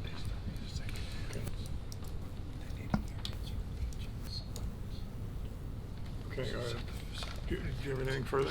Well, just simply, as I know, the town attorney represented that this document is an agreement of sale, not a recorded easement, and it does specifically state in here that the deed from the seller, the deed from the seller or a separate instrument executed after the closing of title will provide for that easement in perpetuity, running to the benefit of Troy Hills Village, its successors and extendants, etc. So while I wasn't intending to come here to testify or present testimony and questions, that is what the agreement of sale states. I don't have additional documentation. Unfortunately, the attorney is not here to represent us this evening. I did have communication with the applicant to alert them to the presence of that easement. And as it relates to the sign, obviously I have an issue there. And obviously in relation to the stormwater or the lack of a study and the failure to repair the additional pipes that they've destroyed, I obviously have an issue with that due to the flooding it causes. This is the time to ask more about the bike. I would normally say that let's wait for public comment, seeing as we don't have anyone else here, and he's already standing here. Councilman, I think you had a question about the pipe in the rear? Yeah, I need to understand what you're talking about with the pipe. So there's a pipe that runs along the rear of the shopping center property, sort of the front edge of one of the Troy Hills Village Storm apartment buildings. drain? Yes. And so, Township storm drain? no, A private storm drain? correct. Okay. So that line was not properly functioning when they came to make application for their previous modifications to the shopping center, the corrals and everything That like was that. 6 years ago? Yes. And the resolution from there states that they will do the repair or replacement of the pipe as necessary to restore that to functioning. In fact, that didn't happen, and what they've done additionally was install guardrail along the rear of their property to stop their trucks from going through the fence, and they drove the guardrail right through the pipe that is supposed to take the drain water out the back. Is this pipe on your property or their property? I'm gonna say, I On can't the give you line. that. It's probably very close to the line because it's near where the fence is. And they were aware that I tried to alert them before they put the new fence in. What about the pipe? The fence is now there. So I also alerted them earlier, weeks ago, that we were intending to do some other work around there with paving, and that I would do the drainage work in conjunction with them so that they didn't have to close down the rear of the property to the truck access, but that went no further. Okay, so regardless of where the line is, you're testifying that they said if the line's damaged, they'll fix it. Yes. I could try to pull up on my computer the date of that resolution, but it very clearly states that they will repair or replace that line as needed. And how long ago was this line damaged? 6 years? Yeah. It Well, was the six- initial damage, I'm not sure but was definitely done by 6 years ago. The guardrail piece was more recent because I didn't notice that until, kind of looking around where the areas where the water was coming across. Okay, I know the resolution was 6.5 years ago. but Okay. When did they drive these guardrail stakes through your line? I don't know exactly when. I don't know when the guardrail was installed. Who belongs to the pipe, the drainage pipe? I don't even know what property this is on. Private drainage. It's the village's. If I'm, just so maybe I can get clarity, and I can dig in further with my client, but the only other boundary with your, and I think we're talking about is in the rear of the property, on the northern line. That's where that's where the fence and guide rail is located. There's some inlets, and it does connect ultimately to a system that runs further to the northeast. So I'm assuming that that's the location that he's mentioning. My only question is, look, if it was driven in and there's an issue, and it was driven on by a guardrail on our property, then obviously it would need to be repaired. My only question is how was it known that it was driven through? Was there a video taken of the pipe? Just any sort of, how is it known that it was driven through? I guess the same way if you walked out to your car and the door was missing, you would look at the car and see the door missing. The guardrail clearly goes through the pavement and into the pipe, and the hole is open now. So if you walk past it, you would see that it's there. I didn't witness the people installing the guardrail, but it's clearly a guardrail installed by the shopping center. All right, if I may, can I suggest that we just include a condition that says applicant shall examine the stormwater line located at the rear of the property and make any repairs needed to the satisfaction of our board engineer? Yeah, but can he make the repair if it's not his? Well, that's, I said, is the pipe on your property? Do we even know who owns it? That's That's one thing that will have to be worked out and I can offer, confirmed. I'm just looking at your plans here. It looks like I see inlets running along the rear property line. So in all likelihood, that pipe straddles the property line. That's what it looks like. Is that a town line? No, it looks that's- like it's between the two private properties. It would be private. It would not be town. It would be a private line. And do you know if it's your line or you don't? I don't, no. I don't know who's. Is this part of our jurisdiction or is this a court matter? It's a little bit of both. I've no, assuming that it was within the four corners of the property, I'd have no problem conditioning it, as I said. If there's gonna be a dispute over ownership of the pipe, that's for a judge to decide. I'm guessing it would most likely be court, but this was included in the resolution 6.5 Or years so ago. we're. We should verify. So, yes.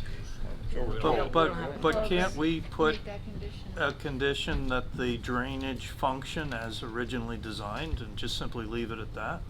And if it's not functioning as we had specified previously, then Mr. Adler, is this causing drainage issues on your property? It is. And if Okay, here's what we'll do. That's what I'm gonna say. Any condition contained in the prior resolution concerning a damaged drain pipe, remains in full force and effect, and must be compliant, something like that. That's what we'll do. That satisfactory, Mr. Adler? Think about it. In the event that the repair or replacement as needed is conducted along the length of that pipe as was committed to in that resolution, then it would be satisfactory. Okay. Okay. I found the ordinance. There you go. So, B2 and 430, 287 actually has a section of the ordinance for wall and freestanding, and there's a section of shopping center. Susan, I'm assuming you probably did the shopping center. The shopping center then has two different segments. They have a section for if you're proposing a freestanding and a section if you're proposing a monument. If you're proposing a monument, and it's usually, the ordinance reads one or the other. So in this case, there's two. So I don't know if that's an additional variance, because in this, it only talks about one, either one freestanding or one monument. We basically have two. But it states that a monument sign proposed, the monument sign shall be set back a minimum of 15 feet from any property line. Now, what's funny is if you went to the freestanding section, it just says that they're, that you need to meet the setbacks. It doesn't give you a number. So it's kind of ironic. The freestanding, so it's obviously another change we need to make, but the monument is 15 feet from any property line. And Troy Hills Village Road would be considered the property line? The property line, yes, but not a street. So it's a side yard, not a front yard. I just don't want anybody to think it's a corner lot, because a corner lot, you can have two freestanding monuments and you can have multiple wall signs, but it's actually not considered a Because corner it's lot. not a road, so that I think would be another variance for the number of signs. The number of signs, sorry. Thanks, John. No problem. I just pulled up that resolution from the resolutions dated September 10th of 2012, and it's item 30, I think 33. It's not super long, so if I bore you with the details, Mr. Skapinitz testified he was not aware of any drainage problems, but the applicant was not proposing any regrading or change to the existing sheet flows existing at the rear property line. With respect to the allegation of a crushed drainage pipe, Mr. Skapinitz testified that he had no knowledge of same, but the applicant would agree as a condition of approval to replace that pipe in consultation with the board's professional. And could you go to the end of the resolution, please, and read me whether or not a condition was actually included?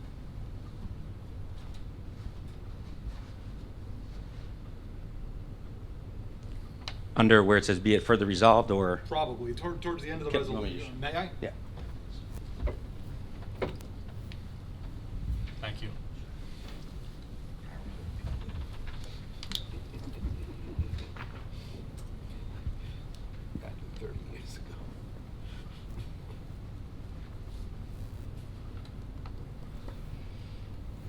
Just talk amongst yourself. Sorry. Of course, there's got to be 20 conditions. Who is it?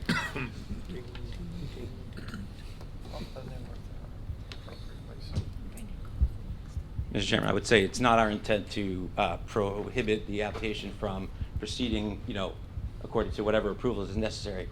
But it is our intent to ensure that the easement as it relates to the sign is enforced and that our rights on that sign are retained and that the drainage issue is addressed because it does cause significant impact. Aside from that, what is covered in their application tonight, we have had numerous issues as it relates to their compactors in the rear of the property, which we attempted sort of numerous times over the last several years and all throughout the summer to get resolved, which has continued to become an issue.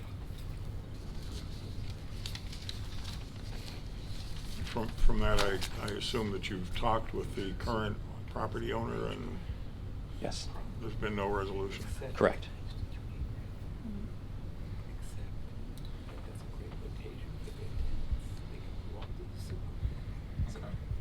I think my recommendation is going to remain the same. Let's simply, because I don't see that they put it, they reference it as a condition, but then later it's not put as amongst the conditions.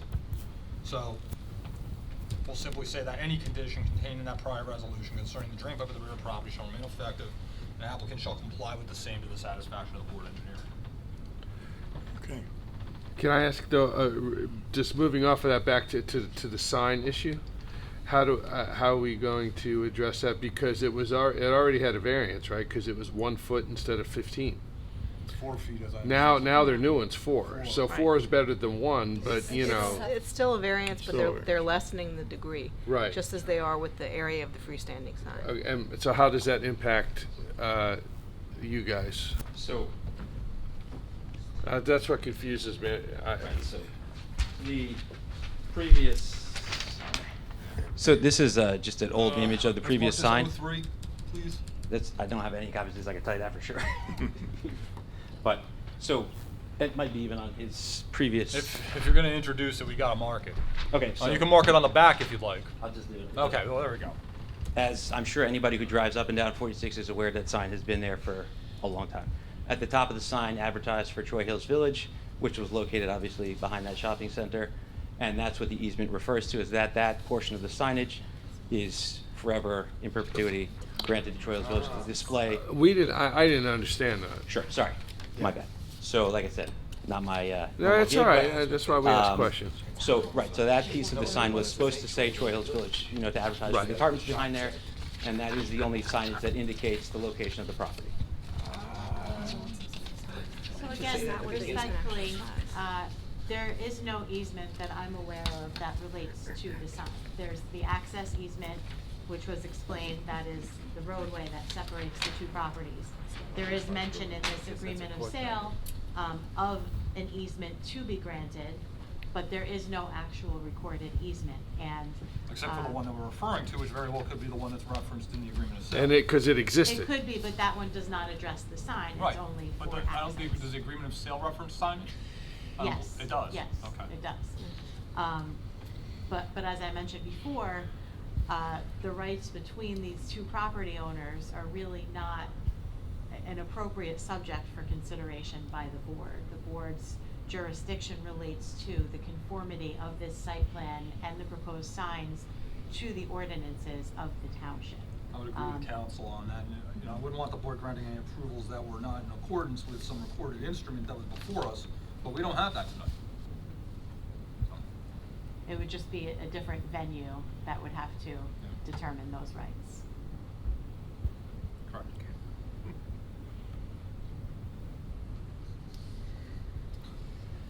Nothing further, Mr. Adler? Well, I'm not qualified to speak towards that. I can, I understand. obviously, the agreement of sale clearly states that that was an easement to be recorded, whether it was in that document or a different document. So clearly, that agreement, which is executed by all parties, indicates that. So, like I said, my attorney would be more suited and appropriate to speak to that. But, my attempt to discuss that with the applicant prior to having any sort of, more confrontation over it that's not my intent. Like I said, I don't want. Understood, and, if you want to enforce the agreement, you'll need to do that in a court, unfortunately. Planning board is, can't do that here. Right. Well, and the reason to attempt to avoid any difficulty there, or where you guys are not aware of different facts, I just attempted to bring it up with them prior to make everybody aware of that Understood. prior, so. Understood, thank you. Could you further address the compactor issue? Yeah, I have hundreds of photos, in addition to which I have the Board of Health out there to speak to that. But the various compactors and dumpsters and grease containers that were in the back haven't been getting maintained, and the compactor itself was leaking out continually, draining into the stormwater lines there. And so I attempted to work with the applicant to get that cleaned up and resolved, which unfortunately didn't really come to fruition. They did at one point change out the compactor, but they brought back a different leaky compactor when changing out the other leaky compactor. And the grease containers routinely have food and stuff piled up on there. I implored them to simply just get it cleaned up. I wasn't looking to do anything other than get it cleaned up because the odor will literally knock you out. I offered to meet them there to go over it, which was not taken up.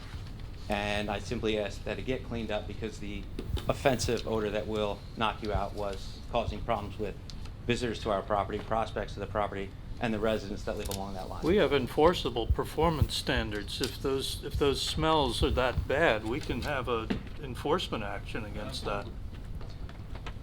Health Department.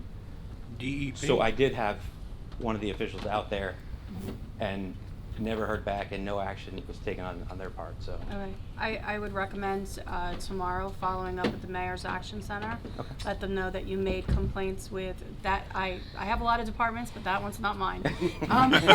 And let them know that you have an issue, and they will make sure that that department does a reinspection and follows up. Okay. That's all I have. Thank you. Thank you. Does anyone else in the public have any questions for this witness? Seeing no one come forward, I'll close the public portion. Counselor? I just wanted to ask two follow-up questions before Mr. Scapinetz takes off his engineer hat and puts on his planner hat. Two more reports that we received that I don't think we have an issue complying with, which were the fire department and the sewer utility. I think those were non-issues for us, correct? Let me just go to those, just double check. I have them. They don't go Do you into have the it there? details of the issue with the Yes, no issue with the 122-19 sewer letter. And then, no issue with the 112-19 letter. This is, you know what, no issue, I'll read it. It says, I have no issues or remarks for the above site plan. At this time, we request that the driveways be kept clear at all times during construction. Also, all construction dumpsters are kept 15 feet away from the building at all times. It's that second statement that we'll reach out to the fire official, just double check, because again, there's likely going to be a period of time where that driveway is going to have to be shut down again for the purposes of letting concrete cure. But we'll work that out. But the other driveway will be open. The other driveway is going to always be open, yes. Just note that fire department is one of my departments. Okay. And you'll want to talk, the fire districts are separate than the fire official. Okay. So your letter is done by the chief of District 6, so you'll want to contact him. Okay. As is different than the fire official, who is a separate department that works for me. So he did not come in or see this plan, so you want to make sure that you reach out to the fire chief of District 6. He's the one who made that comment. Okay. Okay. Okay, with that, if you would, please give the board your expert opinions as to the variances that we're requesting. Sure. Our variances relate to, we mentioned the signs primarily. I'll just mention the parking, just for the sake of the fact we might need the variance there. There's the number, which is obviously an existing condition currently, but we are improving that condition. So I think that alone obviously is a benefit to the project and being able to increase the number of spaces. When we look at, I want to also touch base just on the setback as well, just to be on the safe side, because right now we have the setback of the parking spaces out along the Route 46 frontage that is by a couple feet encroaching into the right of way. We are adding in essentially 9 new parking spaces in that same configuration. Again, we really don't have a choice here. I feel this falls probably under the C1 criteria, where we have an existing condition that prevents us really from trying to meet that setback, as I testified. Whereas if I had to push those parking spaces back to the configuration of the property as it stands now, we're going to end up losing, shifting drive aisles and possibly losing parking spaces in other locations to be able to accommodate those. And putting those parking spaces there really doesn't, the perception, no one knows where that property line is really located, right? It's a DOT requirement. I testified how we're going to apply for, we're applying with a plan that shows that to DOT. And to anyone's best guess, if you're looking from the curb line to those parking spaces, anyone would think there's probably about a 10 to 15 foot separation there. So it doesn't, I don't believe it provides any negative or detriment to the public as far as keeping that condition as it is. When we talk to the signage, normally we would talk to the C2 criteria for signage, and how in this case we are taking the signage from looking at the ID sign at 430 square feet, where 100 square feet is allowed. We're bringing that down substantially. While we're still looking for a variance at being over the 100, we're taking it in such a large direction, in a positive direction, that while it still exceeds the 100 square feet, with the multiple tenants being along the roadway, wanting to maintain proper visibility, I still think the 156 being proposed is a number that will not, again, I think pose a detriment to the zone plan and provide a benefit still to the public looking to utilize the center. But at the same time, I can look at the signage as also under the C1 criteria, again, with respect to the property, its configuration, as I testified earlier, how we have to place these signs. Because given the configuration of the property of the center, the parking drive aisles, I would need to do a major reconfiguration to be able to meet the 15-foot setback. And I think that's the reason why keeping it by where, I think the reason that the board can grant the 4 feet for either the signs, the monument or the ID sign, is appropriate and not a detriment to the zone plan, and that the alternative would propose more of a detriment to the overall site development itself. Thank you. Okay. Thank you. Any member of the board have any questions for planner witness? Okay. Any members of the public have any questions for the planner? Mr. Adler? I just have one question, which I don't have an evening with me today, but I did. Please take the mic. Grab the mic there. So while I don't have the easement, like I said, I do have 2 letters from 1992 from the applicant to our office stating, please find the revised architectural drawing of the pylon facelift. Would you please indicate approval and return to me? So were there not some sort of easement or other provision in place, certainly the applicant wouldn't come to Troy Hills Village for approval of said sign. I will have to look further for the actual easement itself, but Is there a question in here somewhere? I'm sorry. I thought this was the comment period on the plan. No. Oh, It's sorry. questions for the planner. Questions for the planner. I'm sorry. I was Sorry. At the wrong That's time. okay. Then no, I don't have a question. There will be a public comment period before we close. Yep. And it'll probably be in about 1 minute. Don't get comfortable. Counselor, do you have any other witnesses? No, I don't. Just one question. I'm noticing that your signage dimensions seem all fine, but what would it take to just do the 2/3 reduction that would take to get this under 100 feet? I mean, you're at 150, you need to bring it down to 100, so we're talking about shrinking this by about a third. What would be involved in that? And why aren't you proposing that instead of the 150 feet? This is the freestanding sign, right? With the Yes. tennis panels? Yeah.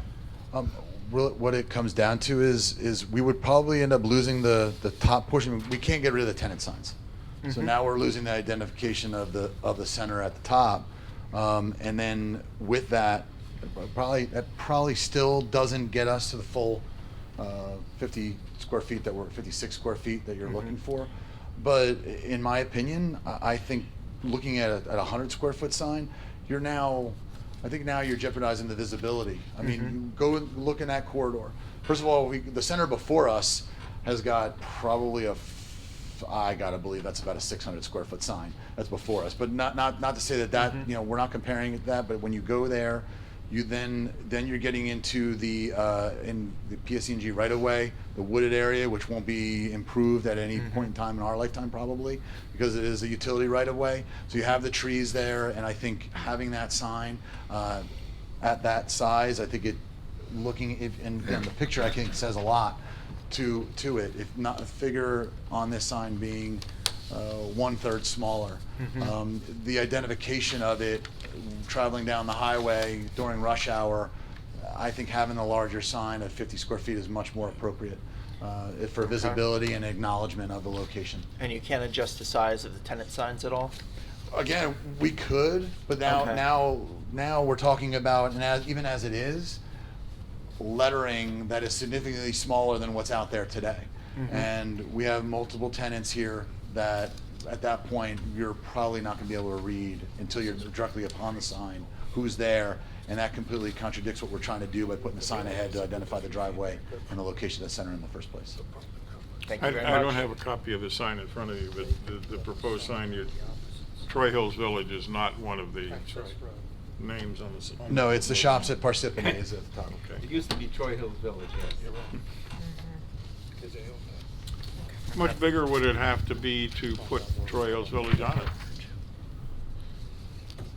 It could be, it depends. Again, I can't make that call. First of all, it's whether, from what I've heard, it would be an agreement between my client I and. think the question is how much bigger would the sign need to be to add extra information, not specific to what that information is. Yeah. I don't want to say this, but I'm going down the road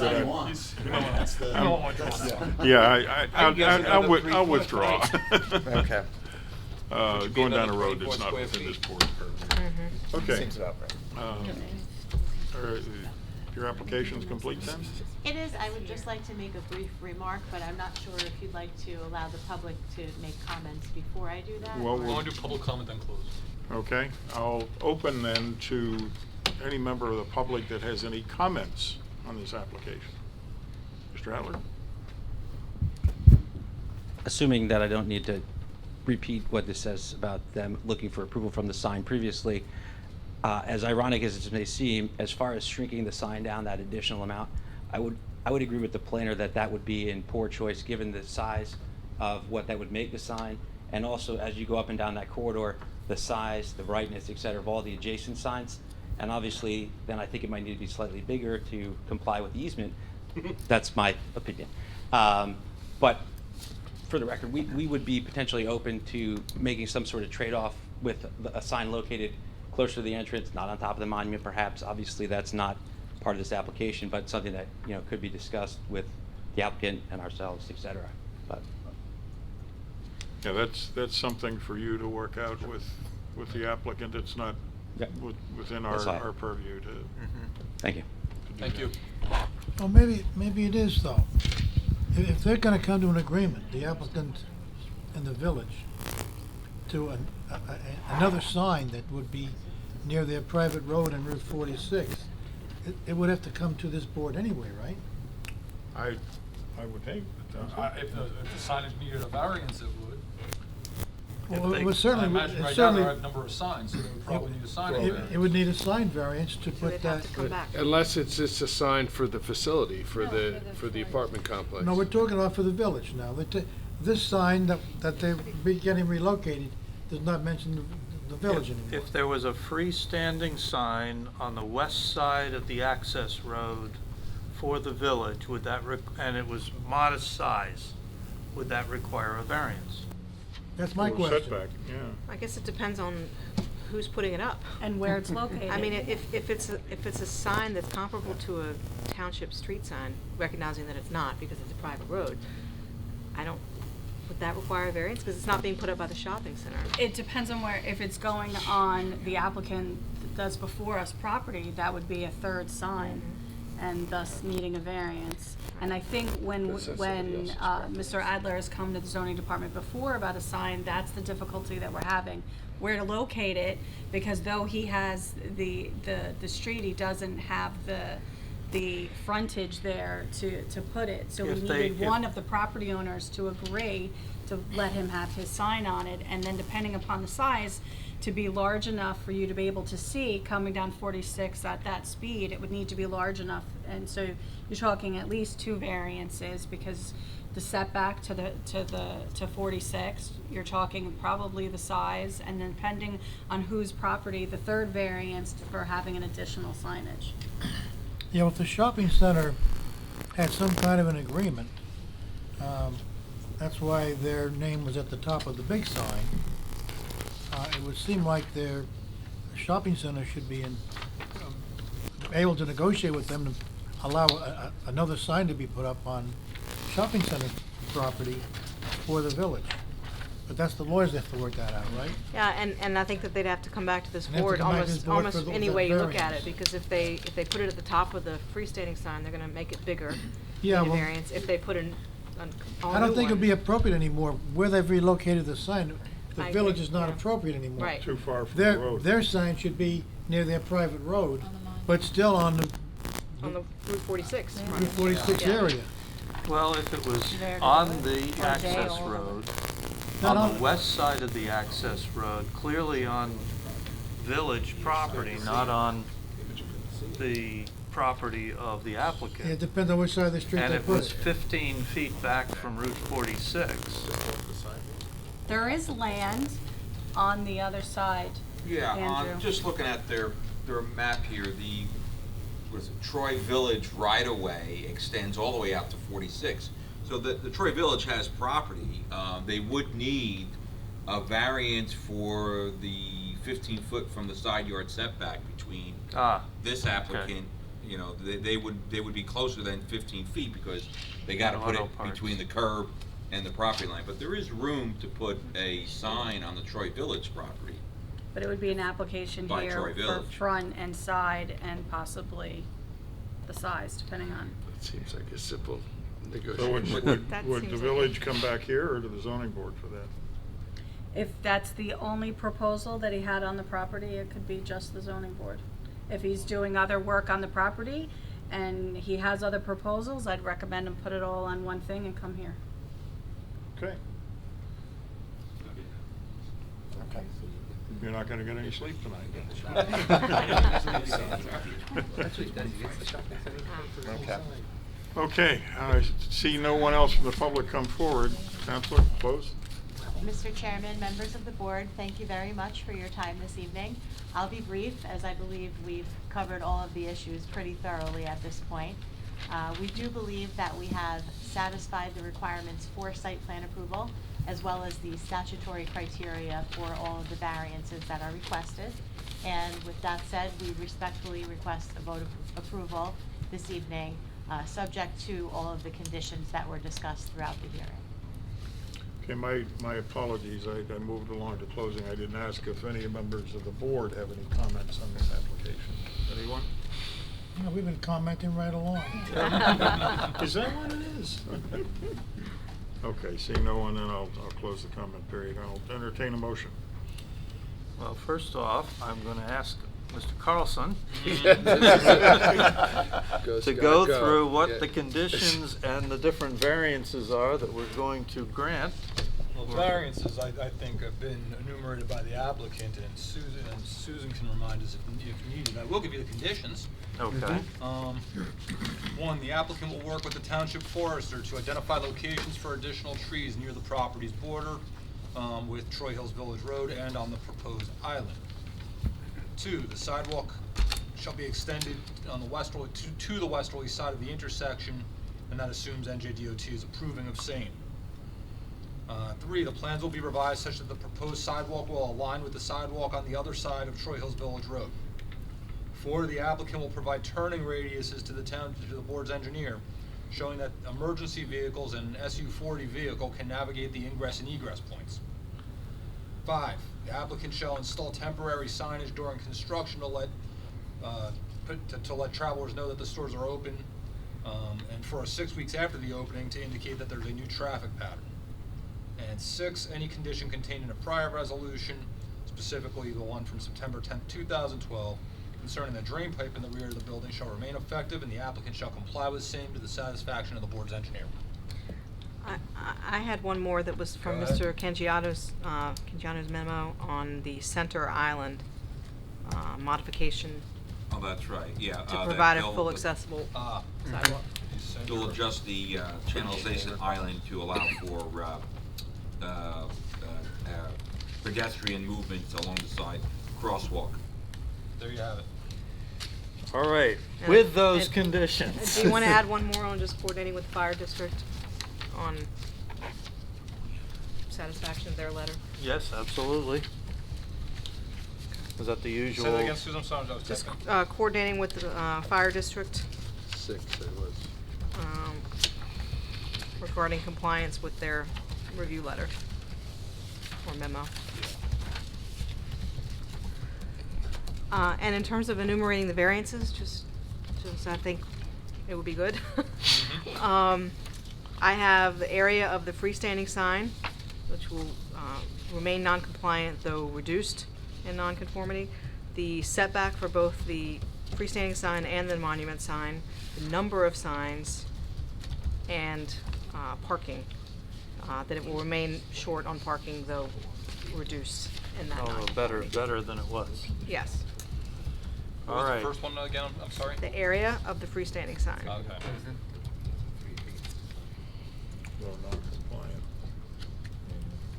With the conditions enumerated previously, I move that we grant in application 19, spot 502, Channel 46 Associates, 1470 Route 46, Block 718, Lot 32, that we grant site plan with the C variances discussed by our planner. And subject to the report submitted with comments in the clerk's package. Absolutely. We can add that. Second. There's a second from Mr. DiPiero. Please call the roll. Mr. Perelik? Yes. Councilman DiPiero? Yes. Mr. Dinsmore? Yes. Mr. Frigieri? Yes. Ms. Hernandez? Yes. Mr. Mealy? Yes. Ms. Veely? Yes. Mr. Von Aiken? Yes. Chairman Keller? Yes. Thank Good you luck. very much. You have, master plan? Oh, yes. Okay, let's take a 5-minute break.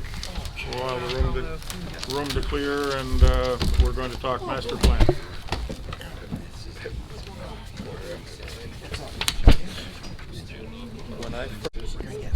Okay, we'll come back to order. It's 9:16 p.m. Please call the roll.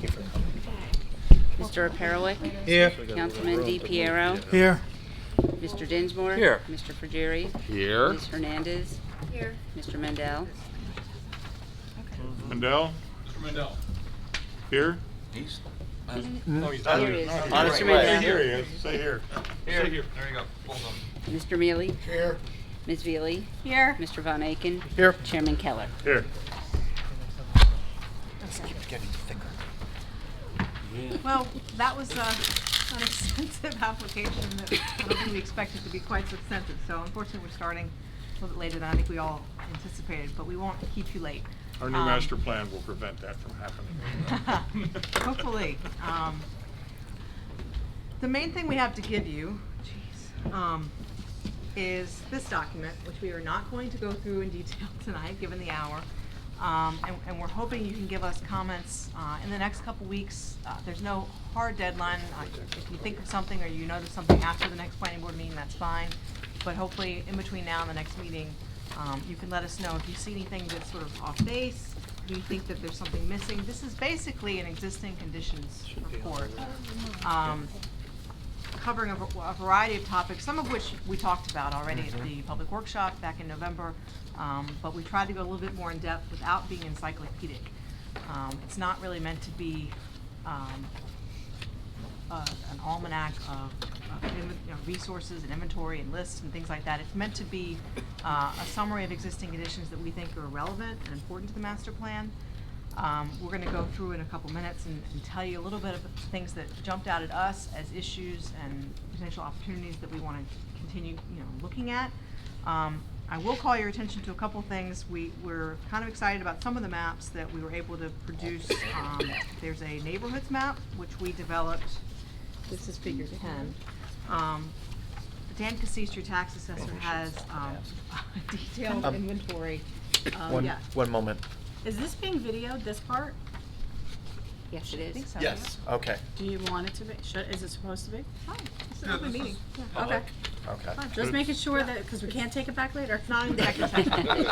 It's open public meeting. Yep, so this map, we developed based on information that Dan Cassis has in his office about every residential neighborhood. He indicated he has a couple changes, but he thinks it's largely accurate, so that was pleasant to hear. We think it's nice to see what all your neighborhoods are, your main subdivisions and key neighborhoods. So that's one map that I think is somewhat new to the township. Another one is figure 15, which is based on zoning department data. This page 22. And this is for the 4-year period of 2014 to 2018. All residential expansions or new homes. Now that is mostly single family. It includes some townhome development. It's mostly single families. So the intent of this map was to really look at, okay, we know that there are residential developments happening. We know that people are adding onto their homes. We know that there are also tear downs of homes. Are some neighborhoods seeing more of that than others? And I think what the map shows is yes. As you might expect, in Lake Parsippany and Lake Hiawatha, they are really seeing the bulk of particularly new homes. So those neighborhoods, I think, are experiencing pressure from tear downs. Why is that important? It's important because you want to make sure that what's being built is respectful of the context of what's there. I mean, obviously people are going to be upgrading their homes. These are small bungalows. Many of them originally constructed to be seasonal. Taste change, modern needs change, but at the same time you want to make sure that neighborhood character is remaining intact. So that's kind of highlighting a potential issue for us to look at. So I'm not going to go through this in detail. We do highlight some land use things and zoning things that I'm just going to jump in because that was my section. We divvied it up among the three of us. Things that jumped out that we're going to continue to explore and think about ways that we might want to address that in the master plan. So a lot of this I think is known to you. Lots of land area and lots of zoning districts are devoted to the office parks. And yet when you look at your office zones, they're not that different from each other. You have several zones that are different in sort of small ways in terms of lot area, uses, and then you have several zones that were created for single sites. And I'm not sure of the full history of that. I think in some cases litigation maybe have been involved, or it's a sort of a planned unit development. But in any case, zones were developed clearly for one development that's been built. And I guess the question is, do we want to think about maybe streamlining some of the office zoning in a way that makes sort of more logical sense, and that might take into account modern amenities that we're seeing. And we've been seeing some of those applicants come in, things like signage, they need variances on for a number of signs within a campus. Does it really make sense to require that when it's all internal directional? Things like amenities for the millennials. We keep hearing those words, and we're going to keep seeing those applications. So just something to think about, how to maybe modernize the office zoning. I think the auto-oriented corridors, Route 46, 10, 202, I think could use some improvement in terms of their retail areas. We saw it tonight, opportunities to put sidewalks in, opportunities to improve facades, maybe do something about parking, the sea of parking in between the building and the street. That's more of a long-term issue that, as people come in, it provides an opportunity for change. In the single-family neighborhoods, I think what we hear the most, and certainly what I'm sure you've been hearing for years, is traffic and cut-through traffic, school-related traffic, lack of sidewalks. So this is a little bit of Noah's issue with transportation. He did that part. But I think in terms of a zoning impact or relationship, it's again making sure that neighborhood character is preserved. We see builders now, especially the ones who tear down a home and maybe subdivide an oversized lot. they max out on the zoning where they never did before. And that's not unique to Parsippany. We're seeing that in every town that we work in the whole region. So knowing that, do we maybe need to look at the zoning? Knowing what variances the zoning board is continually seeing month after month and year after year, when you see the same type of variance being sought, that usually indicates maybe a change is needed in the zoning. That's why the zoning board has the annual reports. That's why you want to have that information so you know, is the zoning working or not? And if a variance is always being asked for, maybe the zoning's not working. So that's something to think about. We know that the most common variances sought tend to be coverage related, building coverage and impervious coverage. So maybe look in detail on that. And Jen and I have already looked at that a little bit as it pertains to decks. Front yards are often asked for as well. Some towns that we work in, including the town I live in, allows for a prevailing front setback, where even if you don't meet the front yard, if everybody around you is at that same historical yard, then you don't need a variance. So there are ways to kind of give a little bit of flexibility and still keep the neighborhood character. Those are things we're looking at. Another issue that I think everybody is probably aware of, and I think it's increasingly becoming apparent, is that really the only way that multifamily tends to be allowed here in Parsippany is your garden apartment zones. They're all built out. They're not really the way that modern apartments are being built. And so where you have had apartments come in, it's usually a sort of a one-off rezoning, or an office is introducing multifamily. And there's probably a better way to do that, a more planned way to do that. And so we want to think about if there is desire for future multifamily, where that might be and how we might want to allow that in a way that is up to modern standards, but is also consistent with the township's character. Impervious coverage, we might need some adjustment on the residential side, but on the retail and commercial side, our sense is it's too high. And that's why you do see these seas of parking. We think there are things that can be done within parking lots. Many communities require you to break up, say every 10 spaces, you have a landscape island.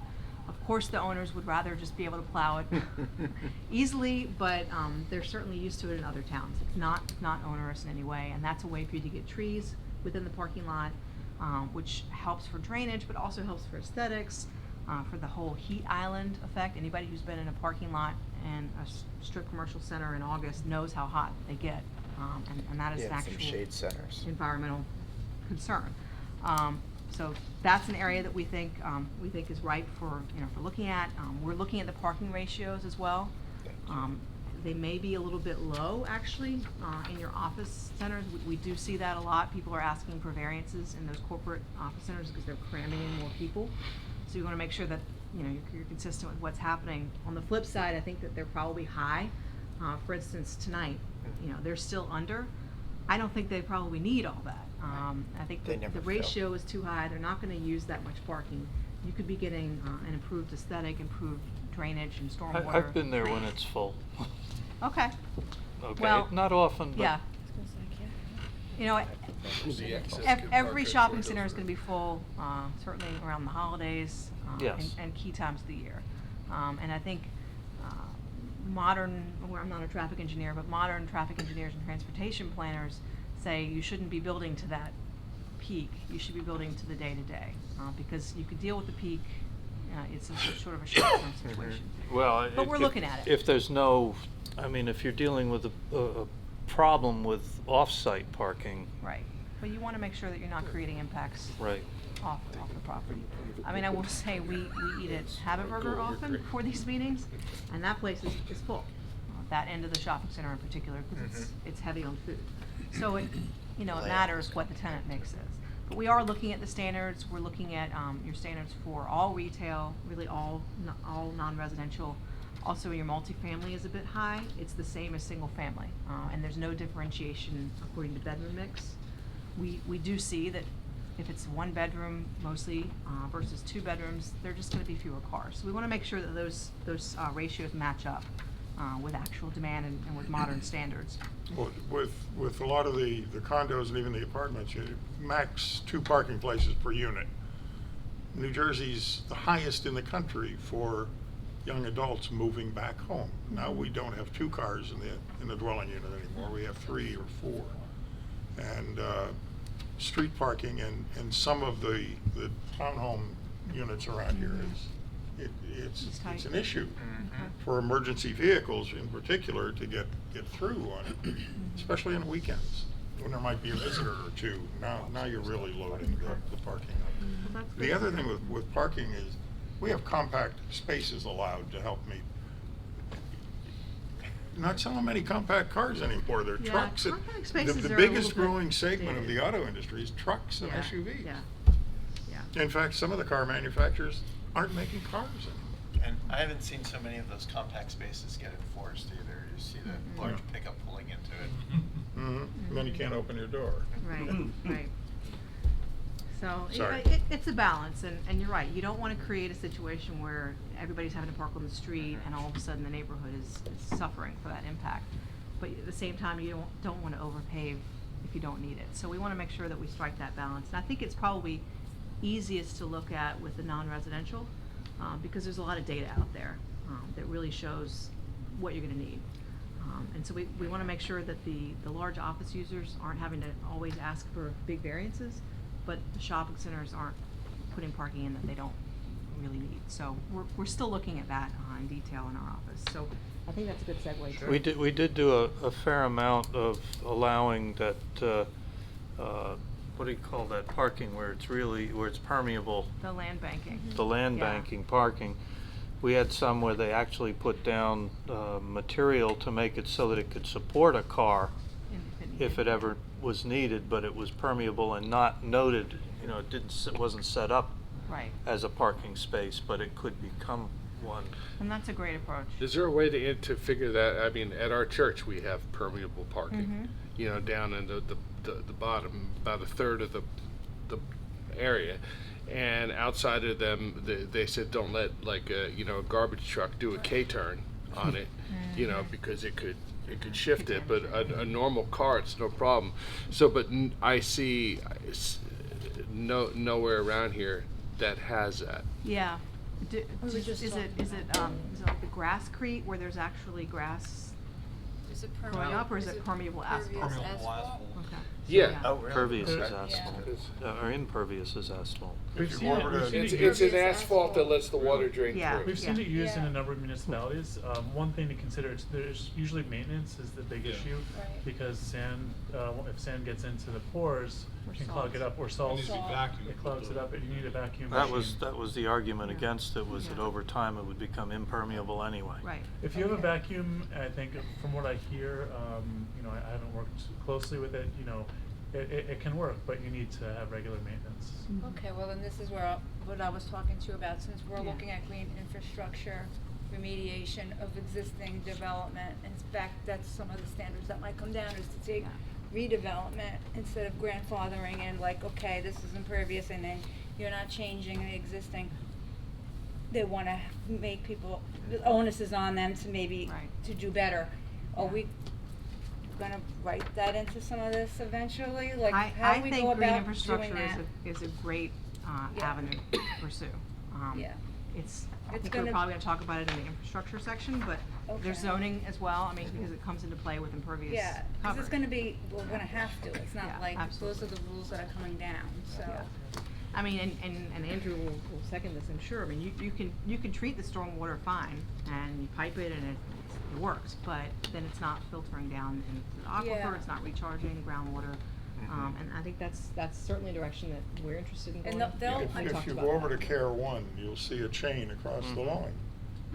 Why is the lawn chained? It's because there's one of those permeable driveways Well, for there's emergency yeah, vehicles. There's just a and lot of everything. different There's a things, lot and they you were could do here, they were trying to do that in Parsippany, but now like I said, they're trying to do that statewide, get people Right. in different parts of the state to work on that, and I'm just thinking, that's something we're all gonna have to Absolutely. start working on, paying attention. So there's two things I thought I heard you bring up, but if you're going to come to them later, we can move on.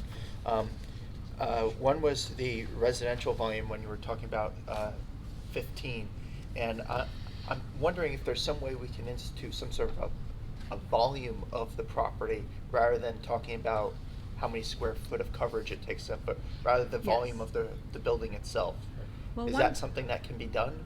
Yeah. hasn't been done? Well, that would be like area ratio. I mean, you would essentially be creating a new standard. Some people love it, some people hate it. I tend to like floor area ratio as a measure of bulk. The one drawback is that if you require a variance from that, it's a zoning board variance, not a planning board variance. So sometimes applicants don't like that because they don't maybe want to go to the zoning board. It varies town to town. Right, zoning departments tend not to like it because we don't have the staffing to do the extra work to calculate it. So yeah.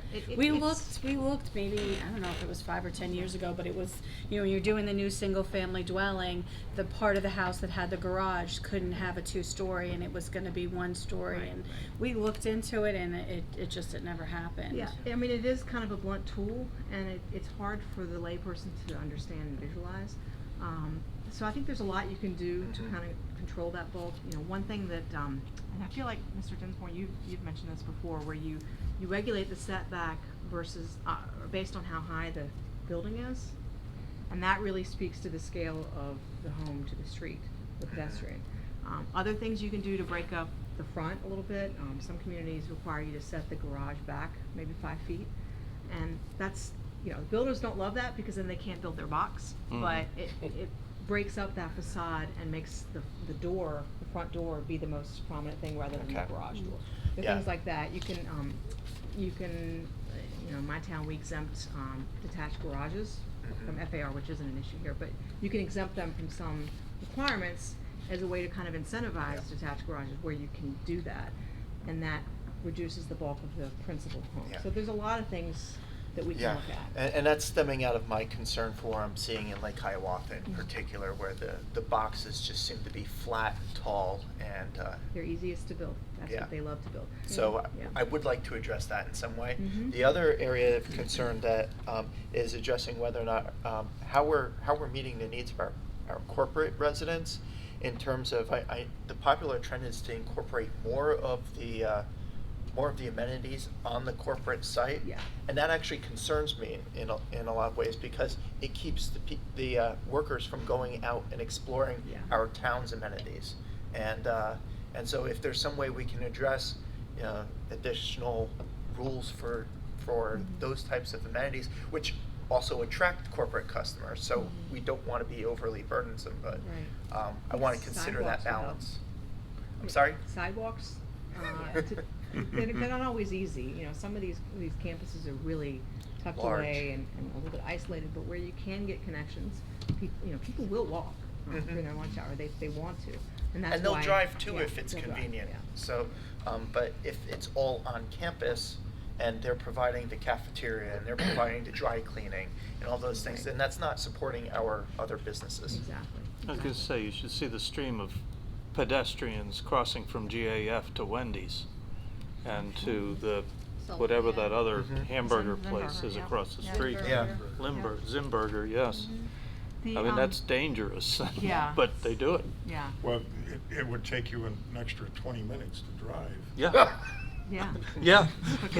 Absolutely. And our corporate residents, I'm sure, are looking at that and saying, well, I'd rather my residents are spending those 20 minutes just eating inside at a cafeteria than going off campus and being less productive that way.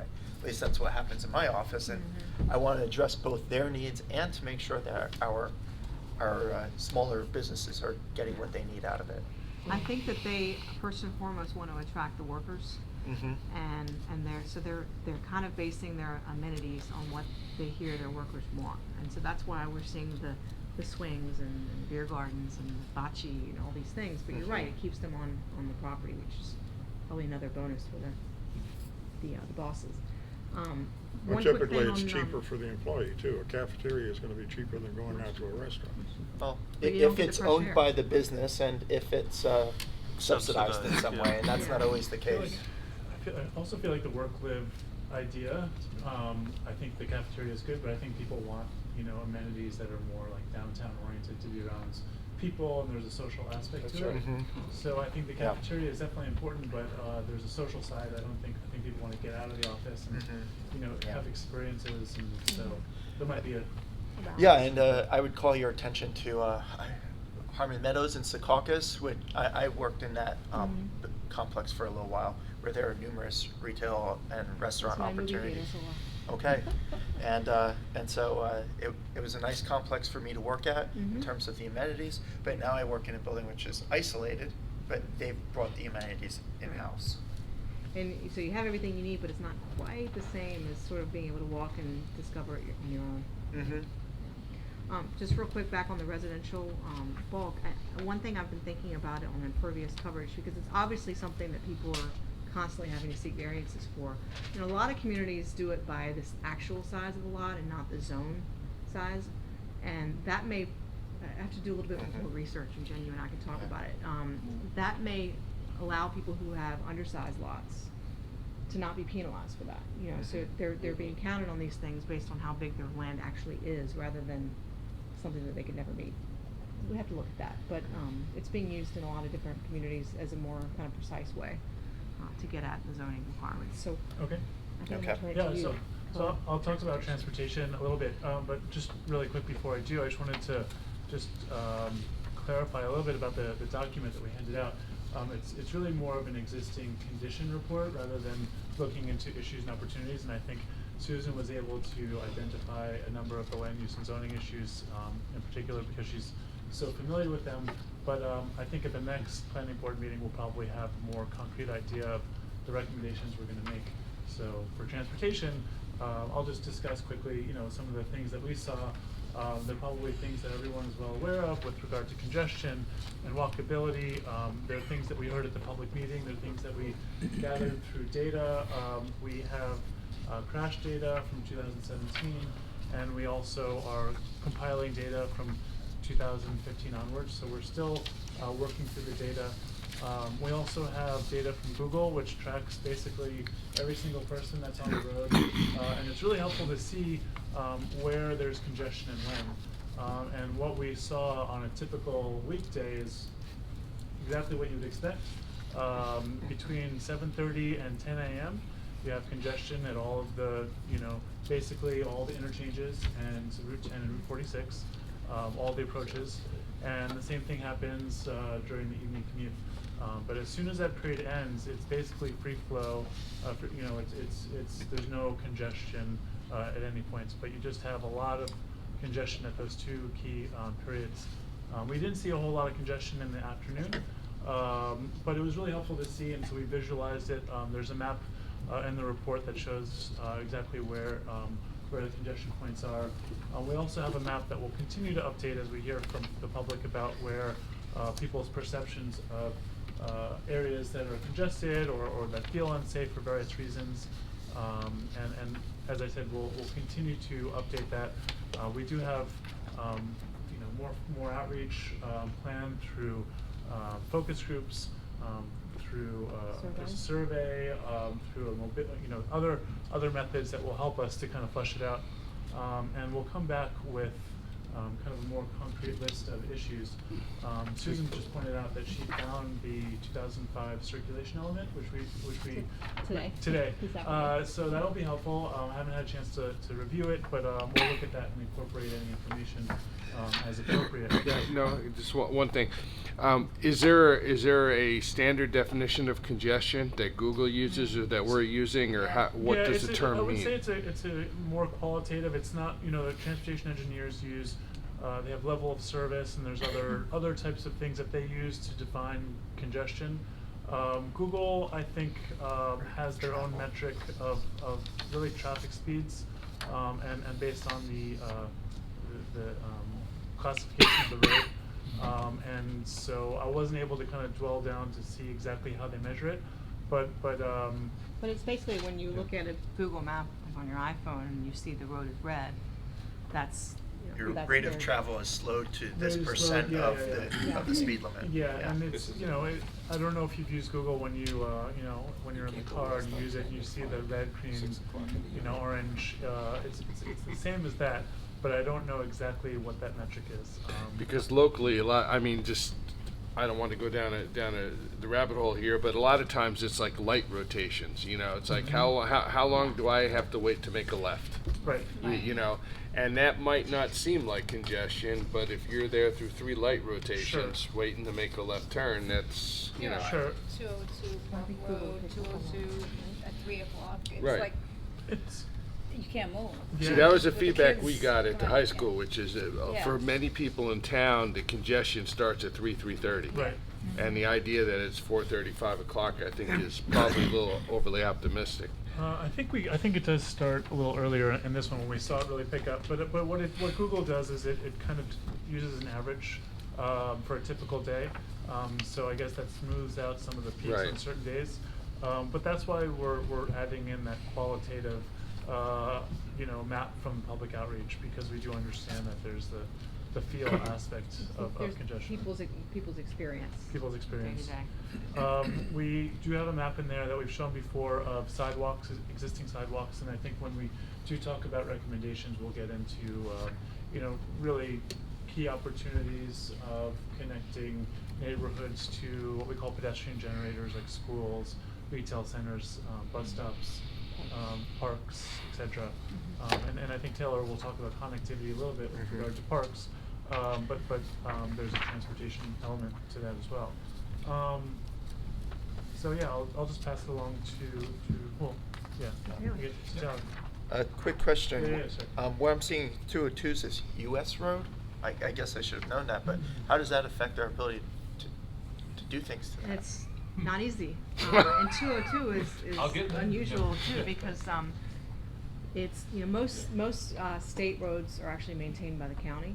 I think 202. 202, yes. some of it is maintained by the county, and then it becomes a township road. I don't remember exactly. It's somewhere around Route 10, I think, So- or north of there. I think Route 202 in Parsippany, south of Interstate, is actually maintained by the county, not the state. not the state or yeah. or But federal then it government. becoms a township road. But that highlights something that I think is in this The document. county plows 202. that But many the of your- township doesn't, Yeah, Parsippany doesn't do anything. 202 is a county road. It's county road. Yeah. Yep. But that really speaks to, your limitations, because many of your roadways that are experiencing the most significant congestion issues are not under township's jurisdiction. So, I know there's some initial work being done, I believe, in the mayor's office on working with the state DOT and the county to see what can be done, particularly on Route 202. I mean, that is something that I've heard since day one, as an issue of concern for people. So, stay tuned on that. Yeah, I think that's what we've, in discussions, that's, same, we can't put the trucks out there because DPW doesn't take care of county roads. But by putting stuff like that in the plan, we can take it to people and say, look, this is an issue, we've known it's an issue, it's in our, all these different re-exams, just adds more weight to our argument. In the open space, recreation, and conservation section, things kind of came out in three different categories for me. In parks and open space, Parsippany has great parks, and this goes back to the open space element that was done in 2011. But not all neighborhoods have a local park. Parks are generally broken down into big parks with big fields, big attractions, then the local parks that we can all walk to. Parsippany has a goal for each resident to be able to walk to a park or be comfortable walking distance. We're not there yet. To do that, we need to continue to expand. But one of the issues is that as development pressures keep growing, parks, your dollar doesn't go as far as it used to with the amount of money that you have. So looking again towards more Strategic. strategic acquisitions, grant funding, all that sort of thing. And also, being able to maintain what you have is very important. Yes, because That's been a overuse, problem. not overuse, but parks are in high demand all times of year. Some parks have artificial turf, which has less maintenance costs, but it's a higher capital cost. Just kind of weighing pluses and minuses. And then interconnectivity of parks. Parsippany has a lot of great parks, but we heard at our first public meeting that if you want to go for a longer run or bike ride, you have to go somewhere else. So that's been a goal in the past, but continue to look for opportunities to connect them together. And these parks, open space, recreation, they all complement each other, because when you have some sort of a greenway or pathway system, that can also help connect large conservation spaces for animal movements. It kind of can be a lot of things depending on how things are. Do you designed. have any kind of conservation, or I didn't look through this? There is or an inventory resource of parks. inventory in here? Parks and Okay. open spaces, and then and conservation in there. The Are, issues. are there any logical ways to connect the parks, or is this just something like we're just dreaming about? Well, that's what we're starting to look at, and I think the low-hanging fruit in some areas may just be sidewalks. You know, that's sort of an obvious one. But then there are strategic acquisitions, and your open space plan does identify, dozens of potentials where the property, you know, maybe it's one property surrounded by 4 township-owned open space property, and it's the last one that's still privately owned. Well, that's clearly, you know, a good priority. But things like that are adjacent to, you know, township or county parks, or provide the opportunity to make that connection. And in our meetings, you know, there were some, like, so specifically Dale Road and Route 46, Route 46. There's 2 apartment complexes north where you can't, it's an unfriendly walking situation if you wanted to walk. You know, down to Veterans Memorial Park. So that's a not quick, but that's a specific improvement that can be made that's going to expand access. But linking the big parks together, that's going to take, that's It's a tougher. longer term. That's, you know, something we've seen with all sorts of connectivity is, you know, your conditions are what they are, it's big roads, it's going to take some longer planning. Where will the Jersey City Reservoir fit into?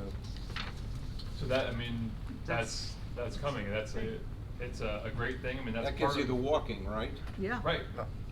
You know, that's For a lot of different neighborhoods could access that, in theory. and it'll help. One of the issues that we identified is, you know, there's, you know, the 2 biggest water bodies are not accessible to the greater public. You know, you can get accessibility, it's privately held, and then some, you know, you can't really get to the Jersey City Reservoir yet. But once that comes on, it's going to help expand accessibility to the entire township, to some beautiful, spaces. Yeah. It's going to hopefully check a lot of boxes for a lot of people with conservation, education. We were recreation. working on that in 2000, 2001, and then 9/11 happened, and everybody said, allow people to get right next to a reservoir? No. Yeah. It's a valid concern. Too many people watch Stephen King. Yeah. They've had issues with that in New York, with the reservoir, that's why. You know, protecting Troy Meadows in perpetuity, that's a big issue. Yeah. You know, it's held by a nonprofit, but it's not, there's nothing. Right. And also getting maybe access. Yep.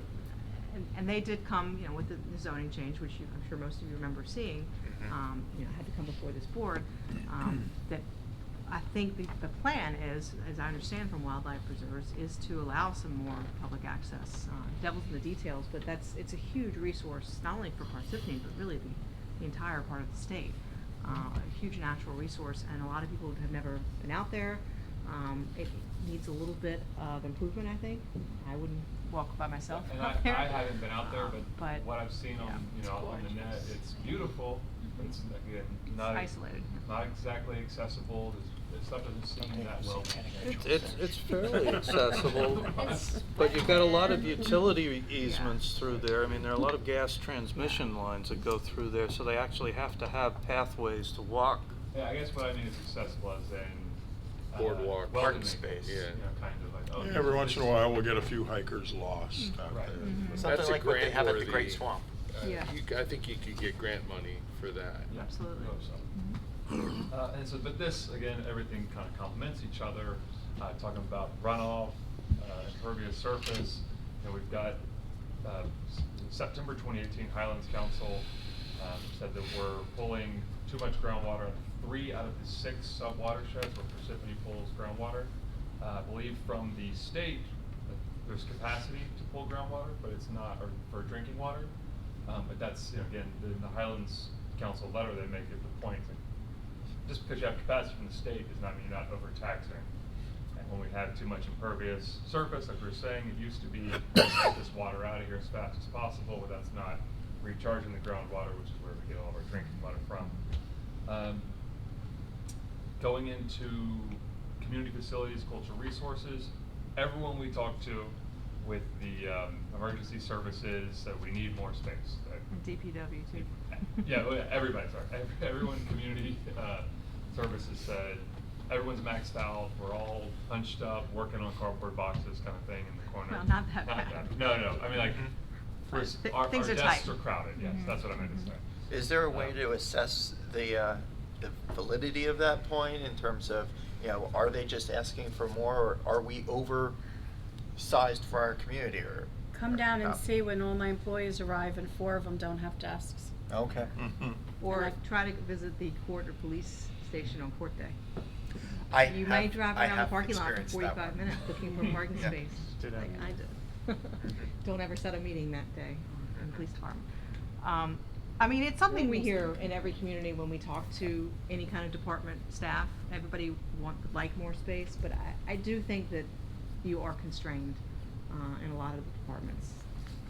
And there did seem to be some opportunities potentially for some kind of community center, maybe cohabitating 2 or more facilities together to take advantage of space. And that's a big, you know, ticket item and a big picture thing, but it's something that I think we're gonna look into and to see, you know, what possibilities might exist.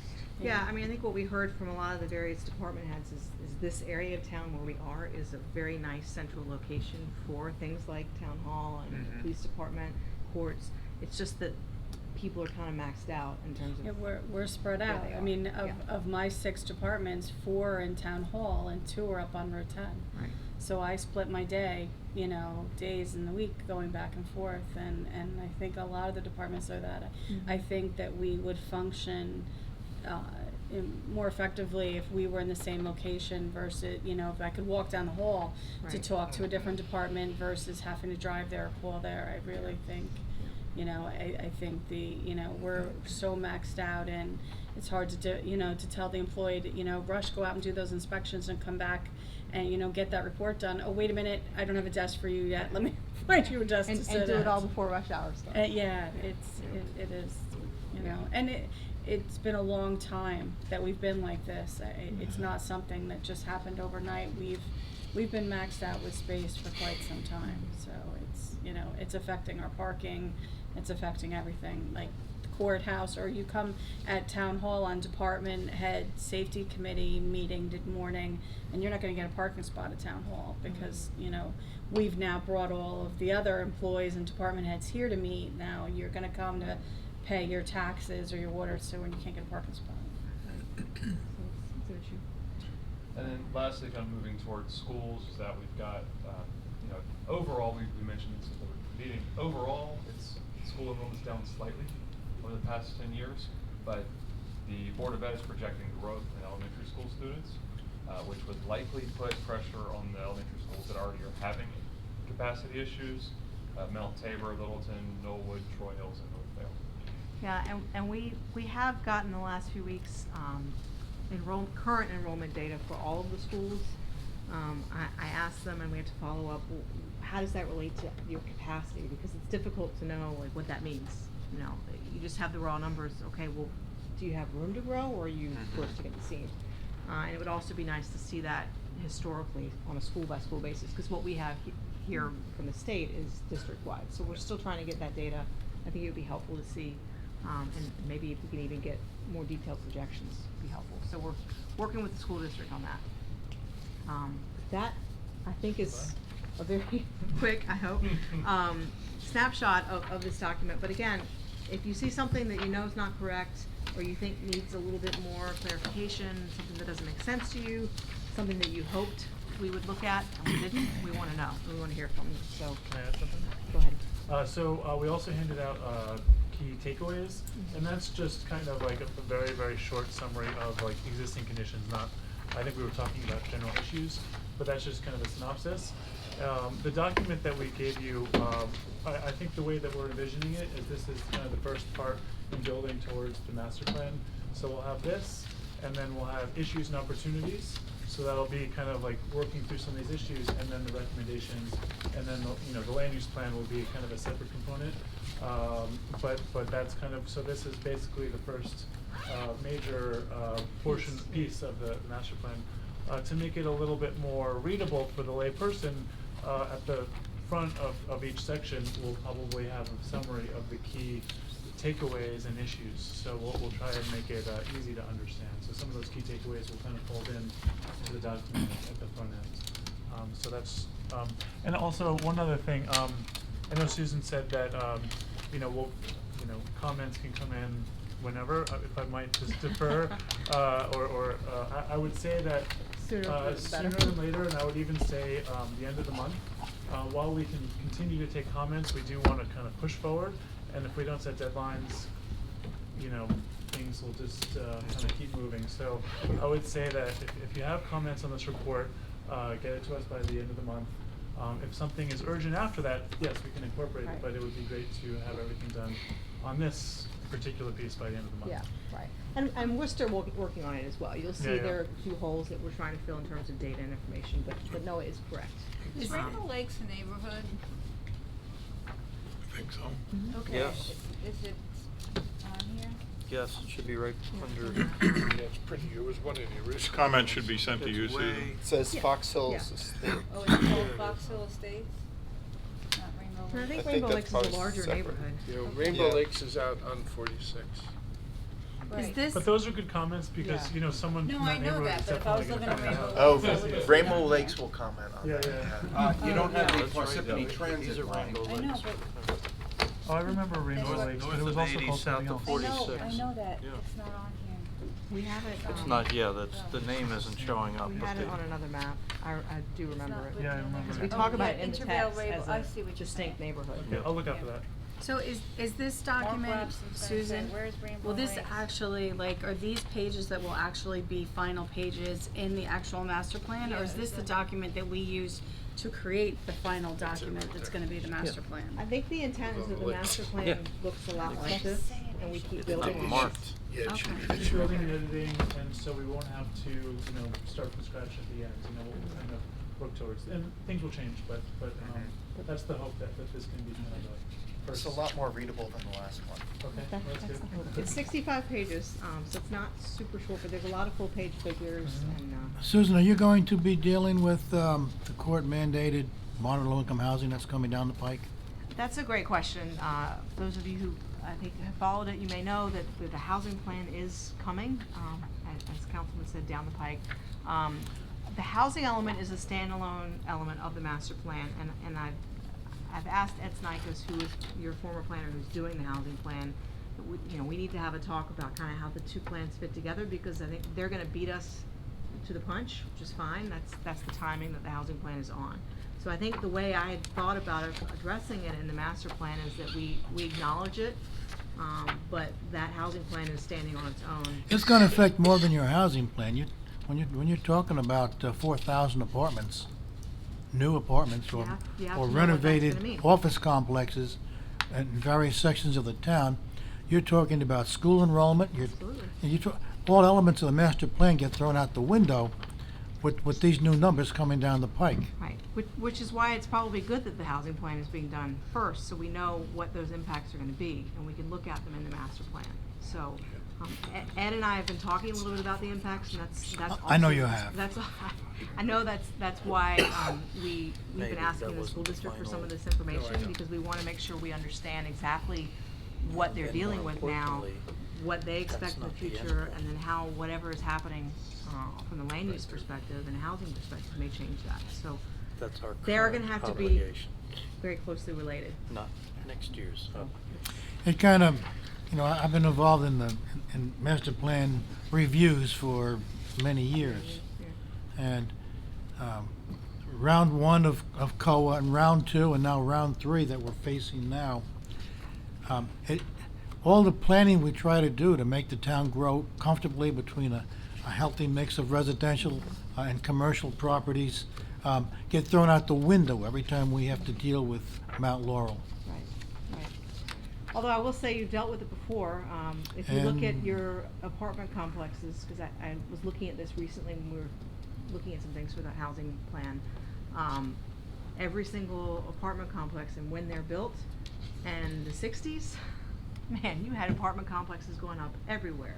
And there's been almost nothing built from a multifamily perspective, I would say post 1980 or so.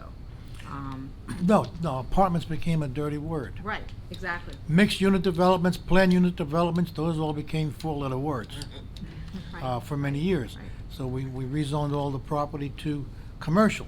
Yep. So we didn't have any more So you school have children. We have to build in apartments. Yep. more than the 14 schools we already had. Right. And then the economy got good and the traffic built up and we, too many office complexes, and then we tried to swing back to more residential. The master plan swings back and Yep. forth depending on the needs. So I think we're in that kind of a period. We're in a yet. swing again. Yep. Question that I have here is, one of the limiting elements of all of this is water and sewage. And, you know, the question I have to ask is if we have only the capacity of watering and sewering 55,000 people, and yet we have a court mandate that we grow to 60,000 people, what do we do? You want my answer to that from a judge 30 years ago? Not my problem. In round one of Mount Laurel, the numbers were so outrageous, we fought them in the courts for years to get the numbers down to something reasonable. The state planners counted property between two houses and just added up all property that was not developed. And we got that knocked way down eventually. And then we had Cohen, and we had a regional contribution where we let Newark build half of our obligation. But when I was at court one time, I asked the judge if I could speak. And he says, "What's on your mind?" I says, Parsippany had 7,000 apartments. This is 30 years ago now. 7,000 apartments. We have 13,000 homes. We have 2 6-story senior citizen complexes. We have high-density housing in Rainbow Lakes, in Mount Tabor, in Lake Hiawatha, some in Lake Parsippany. We at that time even had a trailer park. I said, Parsippany's done more for moderate low-income housing than probably any other suburban community in the state of New Jersey. Where is it fair telling us we have to build 4,000 low-income housing apartments in Parsippany? And he leans forward on his bench and he says, "Councilman, you're under the impression that I am here to render fair and impartial hearings. You're wrong. I am here to enforce COA, moderate and low-income housing." He didn't say COA, moderate and low-income housing. So school density, infrastructure, steep slopes, vernal ponds, wetlands, setbacks, they don't care about any of that. Their objective is low-income housing. That's a scary thing. And they've been in control of this now for 30 years, and they still are.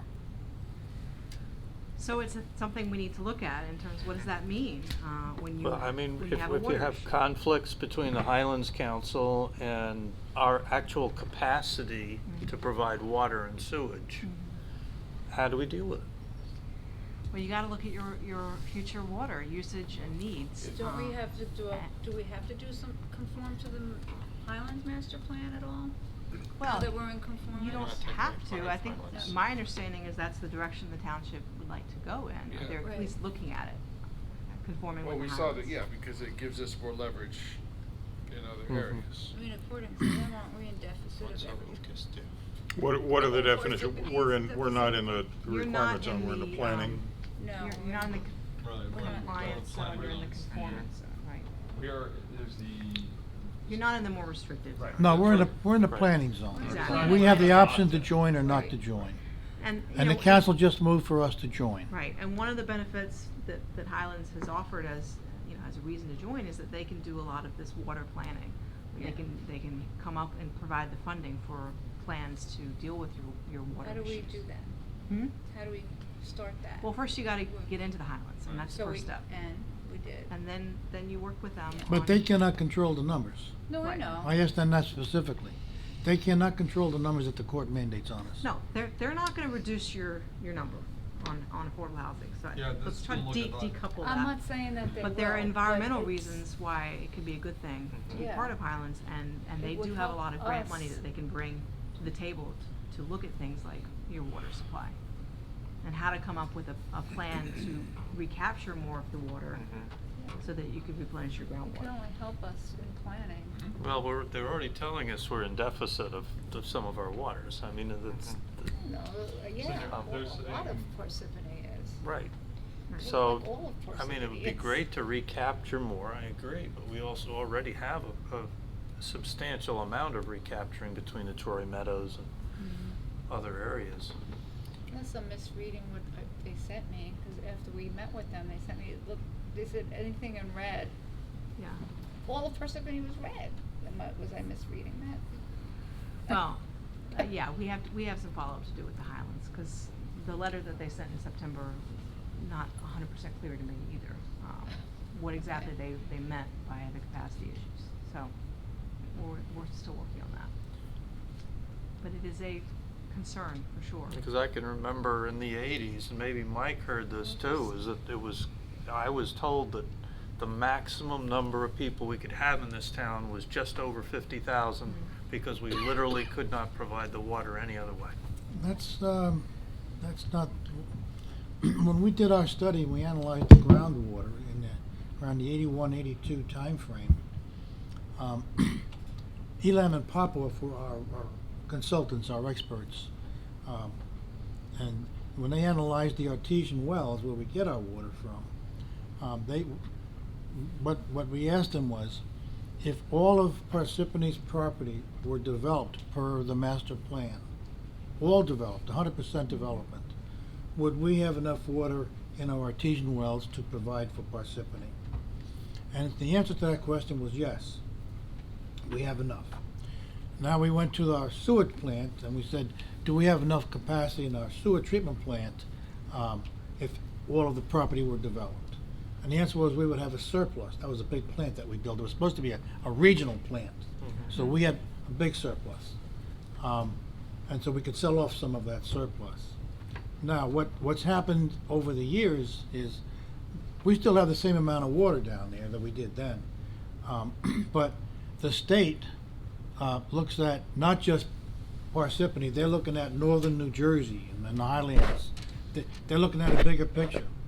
And even if we have enough water to draw down here in our artesian wells, our wells feed further down someplace else. And they're looking down further down someplace else. And so that's when they restricted us and said that we're only allowed to take so much water out of the ground. And they limited the amount we could pump out of the ground, and they required us to have an alternate water source in addition. So that's when we had to then pay Jersey City to have to pay for 100 million gallons a year, whether we use it or not. We've got to pay for 100 million gallons a year. That was a requirement of the DEP, and we do that. So the water's still down there, but we're not allowed to take it out. And if we do, if we exceed our requirements, we get fined. So these are all things we're looking at. So, Master plan's not gonna solve every single problem.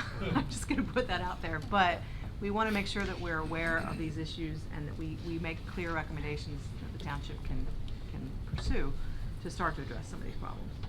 In the spirit of the utilities, with the down power lines and utilities being put underground, is there a way that we can set guidelines for how they're put underground, or what housing is used to maybe group utilities into I don't know, concrete? You mean for new That's mostly construction? under the control of New the construction, they Board of do that. Utilities. Yeah. There's Yeah. lots of- But they won't do it Yeah. for existing There's lots of buildings. For retrofitting, it's Yeah. more difficult, We it's don't very have it in expensive. New Jersey. There's lots of wisdom There are places. guidelines that the utilities Yeah, it's actually just- put out, so It's grain of expensive salt, but in terms to of do it guidelines for with planting old. boards, Yeah, but with planting near the You can't power just go and lines, put it all you know, around specific types of electrical trees and and heights and distances, so that, you know, you do start to deal with those branches, because I know you guys are always hit hard. You know, every March snowstorm, it seems. Yeah, we're not gonna bad. talk about that. And I'm wondering mostly if there's something we can do along our main arteries so that you know, the major parts of our infrastructure are maintained. So we're just talking about you know, the branches. Right. I mean, it can certainly be a policy, a longer term policy, that you wanna get more utilities underground, particularly those main arteries. On a commercial thoroughfare, it might be a little bit easier if you have a big property owner who has a redevelopment. And I don't mean capital R, I just mean they redevelop their property. Yeah.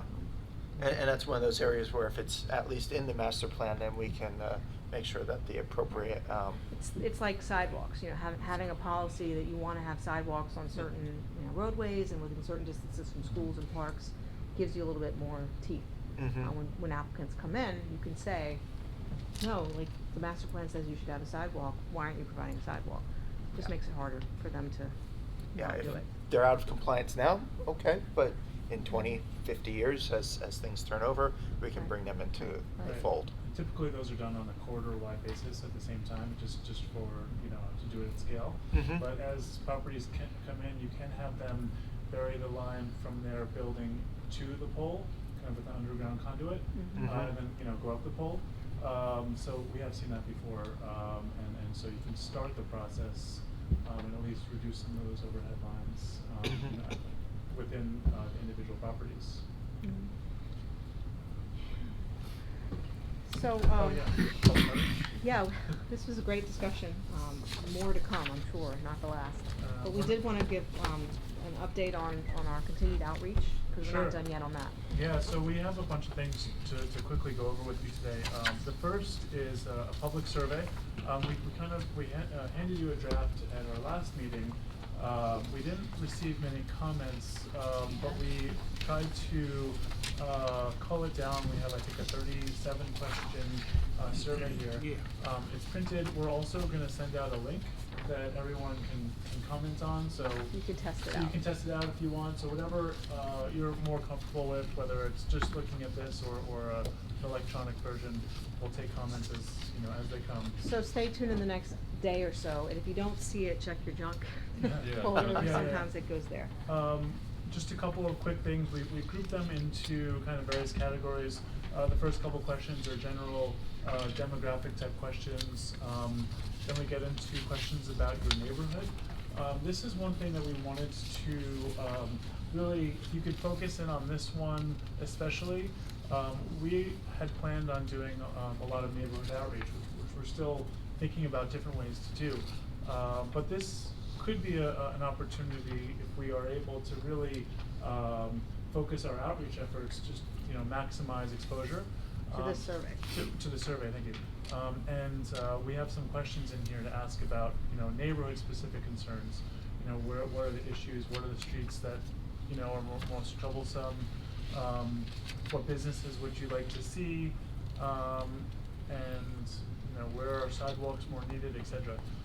But if you have any ideas of other questions that you think could be helpful, for the whole, survey, obviously, but particularly this section would be very helpful. Who are you targeting for this survey?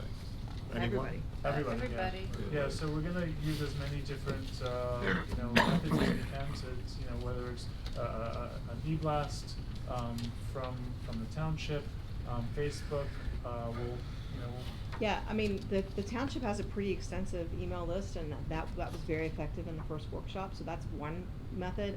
Our hope is that when we send it to you, and it's ready to go live, that you can also spread it wide among your various social networks, so, community groups, churches, Facebook, Nextdoor, anything that we can think of electronically to get the word out. And we'll also work with the township on, a more traditional announcement, like a press release, flyer, that kind of thing, so people are aware that it's out there. You want this just for Parsippany residents or people that also work here? People that work here as well. A lot of the questions do ask if you live here or if you don't live here, so we'll be able to filter that out. And so, if we see something strange going on with the data, we can start to look in who's answering. For example, we do ask what neighborhood residents live in, and so we'll see, how many are from Lake Hiawatha, how many from Lake Parsippany, et cetera. And that'll give us a sense of whether we're capturing the whole community. And we can kind of cull the data earlier on to see, maybe if we're missing certain areas, we can start to focus outreach. It's not to make sure that we capture everybody. It's not a scientific method per se. Usually that would be kind of more of a random sample. But this is just one way, I think, of us getting out the message about the plan, gathering information. It's not necessarily going to be scientific, but we're okay with that. Yeah, we always try to cast a really wide net and not restrict it to only residents, because there may be things of value that non-residents could share, their perception of the township, or if they work here, that's a different experience. We wanna make sure we capture. I'll tell you why they're not a resident. So you're sending the survey to us in an email, and then we can Yeah, comment you in can the test it email out, back? yeah, and Okay. if you have any, if you spot any technical issues, that's always helpful. Sometimes you Yeah. read it on hard copy and it doesn't strike you that it's not gonna work as Yeah. well, Right. in an electronic version. Right, exactly. And some are multiple choice questions, you know, where you can fill out a couple, some are just one or the other. So, yeah, if it doesn't make sense, let us know. So 2 quick questions. Will they be required to register when they fill this out so we can ensure the same person isn't filling out 10 forms, for example? So when we get surveys, it logs an IP address. That's the address where people take the survey, and so we can kind of do a find. And if we see Okay. 2 from one address, would be normal. If there was That'd be fine, yeah. that'd be fine. But if we see 10 from the same address, we'll know that something funny is going on. All right. Especially And if then, it's 10 identical answers, but they may Yeah, find yeah, out That's stuff what I was about saying. it. And there's stuff that's time stamped, so if it's, okay, you did one, but all the same answers, and the next it's 2 minutes later, same answer. I just wanted to make sure we had a way of identifying, just in case. I don't think many people would spend that time, but if even one person does it, considering the number of people that are likely to submit, Yeah, we'll it look could out throw for it. things off. Yeah. And the other question is just, will we be adding all the neighborhoods that were listed on 15, or making people identify with just these neighborhoods? I think these are the sort of the biggies, and let us Okay. know if we think Yeah, we've missed some. there's Rainbow one Lake couple of, should- Rainbow Lake should be in Is there. that not on there? It's No, not- it's it's not. not- Okay. it's not I'm not there. in Rainbow, I'm just Yeah, naming no, people you're who right. are. And And- Puddingstone maybe? And You Druid don't even Hill. have that whole Well, other yeah, part. and Yes, I'm thinking like Powder Mill. Thomas, I associate with Druid Hills, and I wouldn't know, I guess it's that Lake Hiawatha. Yeah, But okay. I'm not even a Lake Hiawatha. So those are the kind of things we zip should code, know, so. yeah. Okay. I mean, the neighborhoods map is probably a little bit too detailed for this because it includes like names of small subdivisions, but Yeah. you all know what you think of as the Yeah, Parsippany and those people neighborhoods, that live so. like out in the boom. Well, Way back out in Roxbury, generically, they'll be- I'm in Druid Hill, but if you said Which is the area simply of town. Parsippany, You would think of that would be acceptable, because I'm not in Troy Hills. Right. I'm not in Lake Hiawatha, Not in, you know. Yeah. And I'm sitting there trying to figure out where John and I live. okay, well, that's exactly the kind of thing that we want. He's just up the road Well, from this me. will also help us understand perceptions too. There's a fill-in comment, so people fill in comments from other neighborhoods. It'll help us understand, the So if they Well, said if you had Powder Mill, that other makes sense, Parsippany but- or something like that, Yeah. I would Yeah. probably click Oh, well, that there's rather Powder than, Oh, there was you know, Powder Mill. Yeah, we should definitely have at least Rainbow Lakes on there. you know. Okay. Yeah, poor I'll Rainbow take it Lakes. personally. We typically try to wrap up at 10 o'clock. So we're almost We're done. almost done, we're almost You done. failed. Oh, We wow. failed to. Mr. Chairman, you It's a lot failed. of my fault, I'm sorry. No, I'm It's all impressed, John. I'm impressed by all of the comments and questions, the enthusiasm from this board, I think. Well, unfortunately. Should delight you, anyway. One thing real quick, just to think about, and we don't have to solve it tonight, but I think Noah was alluding to this, when we originally were looking at the master plan, we were talking about, having neighborhood meetings. And I think what we're finding is the logistics of meeting scheduling and expecting people to come out to a lot of different meetings is really difficult. And particularly since a lot of them already had town halls last year, the year before, they may not wanna come out again. And so we're just trying to think of how we can target different neighborhoods, but in an effective way. So I think this is the first step, is having a dedicated section in the survey that really gets at your individual neighborhood, but I guess it's something we should continue to think What about. about another, well, maybe even just 2, like we just had the first time around, and we'll advertise it more than a Another- few days in advance, and we had a good showing for just a few days in advance. The last public workshop? Yeah. And I another- mean, people will come. Yeah, we could think about that and I mean, if you're targeting them by an email and a survey and everything. Yeah, okay, we'll think about that. Another thing that we are planning on doing, we wrote a letter, and Matt Clarkin has it, and he's reviewing it, basically to invite various boards and commissions in Parsippany and potentially. Environmental committee. Yeah. Yeah, and potentially, homeowners associations to submit kind of a more formal comments and recommendations for the master plan.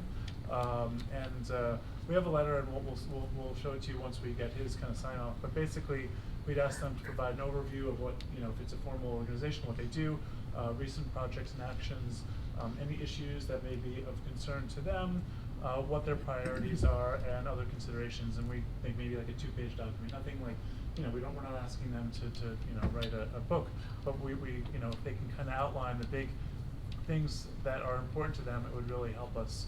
And so kind of utilizing those formal bodies within the township, I think would be a helpful thing to do. We had originally, we had originally talked too about the small businesses, large businesses, houses of worship. That's on the These are list. all different sectors. Yeah. We've Yeah. got a lot of houses of worship in this town. So that's a great segue because we are starting to schedule focus groups. We have one firm with the Economic Development Advisory Committee on the 27th. And I think that is going to be focused a little bit on the small business aspect. And I think will also help us know the specific large businesses to target, the corporate headquarters. We have a working list, but we're not sure that it's, complete. So that's step one. We have a likely, I think it's penciled in at this point, but I think it's going to be likely meeting with clergy of various houses of worship on the 20th. And then we are planning on meeting with the environmental committee, trying to get a date. Other ones that we're working on are a combined cultural, civic, historic resources. Inviting various groups within the township, committees and boards, and nonprofits. Recreation, you have a recreation advisory committee and an open space committee, so they'll be invited, as well as some of the nonprofit recreation providers. And then one on mobility, which is dealing with, we're hoping to get representatives from DOT, the bus company, Lakeland Bus, potentially New Jersey Transit. They're always hard to nail down. You have Traffic Safety Advisory Committee locally. So just trying to get a lot of different representatives on a local and a regional basis that deal with issues of transportation. So those are the focus groups we're working to schedule in the next few weeks. And I think they'll be hugely informative to a lot of these issues. And supplement what a lot of this is, which is data. And then what we'll be hearing from the focus groups, I hope, are qualitative discussion of issues. So is that? That's it. Yeah.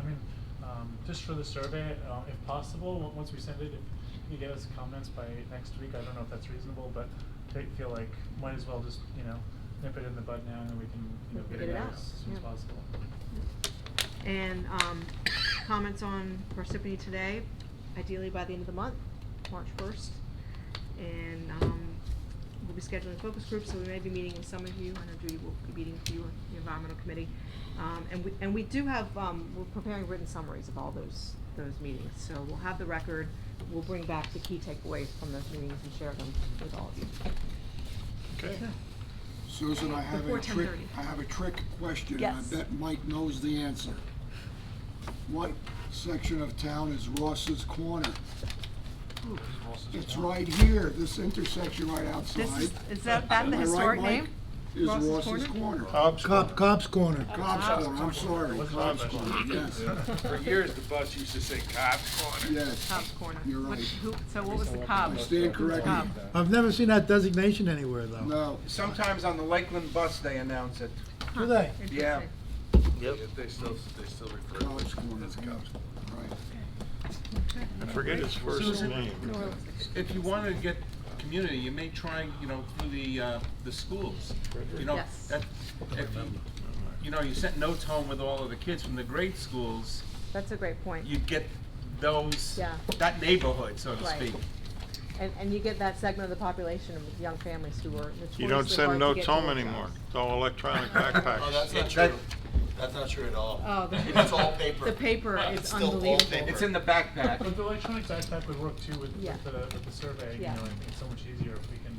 Yeah, so we'll follow up with the school It's district just and a, see what their just a procedure is. suggestion, because Yeah. you'll get that neighborhood and that age group. Yeah. I know my local school district does that. They have a little community corner, announcements, and, go to this meeting in the library, et cetera. So that's a great point. And paper free, right, John? I'm sure you get a lot of papers. Oh, yeah, it's still all paper. Yeah. Yeah. Because not every family has internet access, apparently. Right. Yeah. Well, that's thank one of you the all. questions from the survey, by the way. Yeah. Number 23. Right. Okay, anything else? You good? Thank you very much. There's a lot going on behind the scenes that we're unaware of, so thank Yeah, you. well, you Move to adjourn. Circle back. I will entertain a motion to adjourn. Second. I don't have to call a vote, everyone. Unanimous. See you on the 26th. It's falling apart. And we have a minor meeting. I don't use it for this, right? We have another minor meeting in 2 weeks.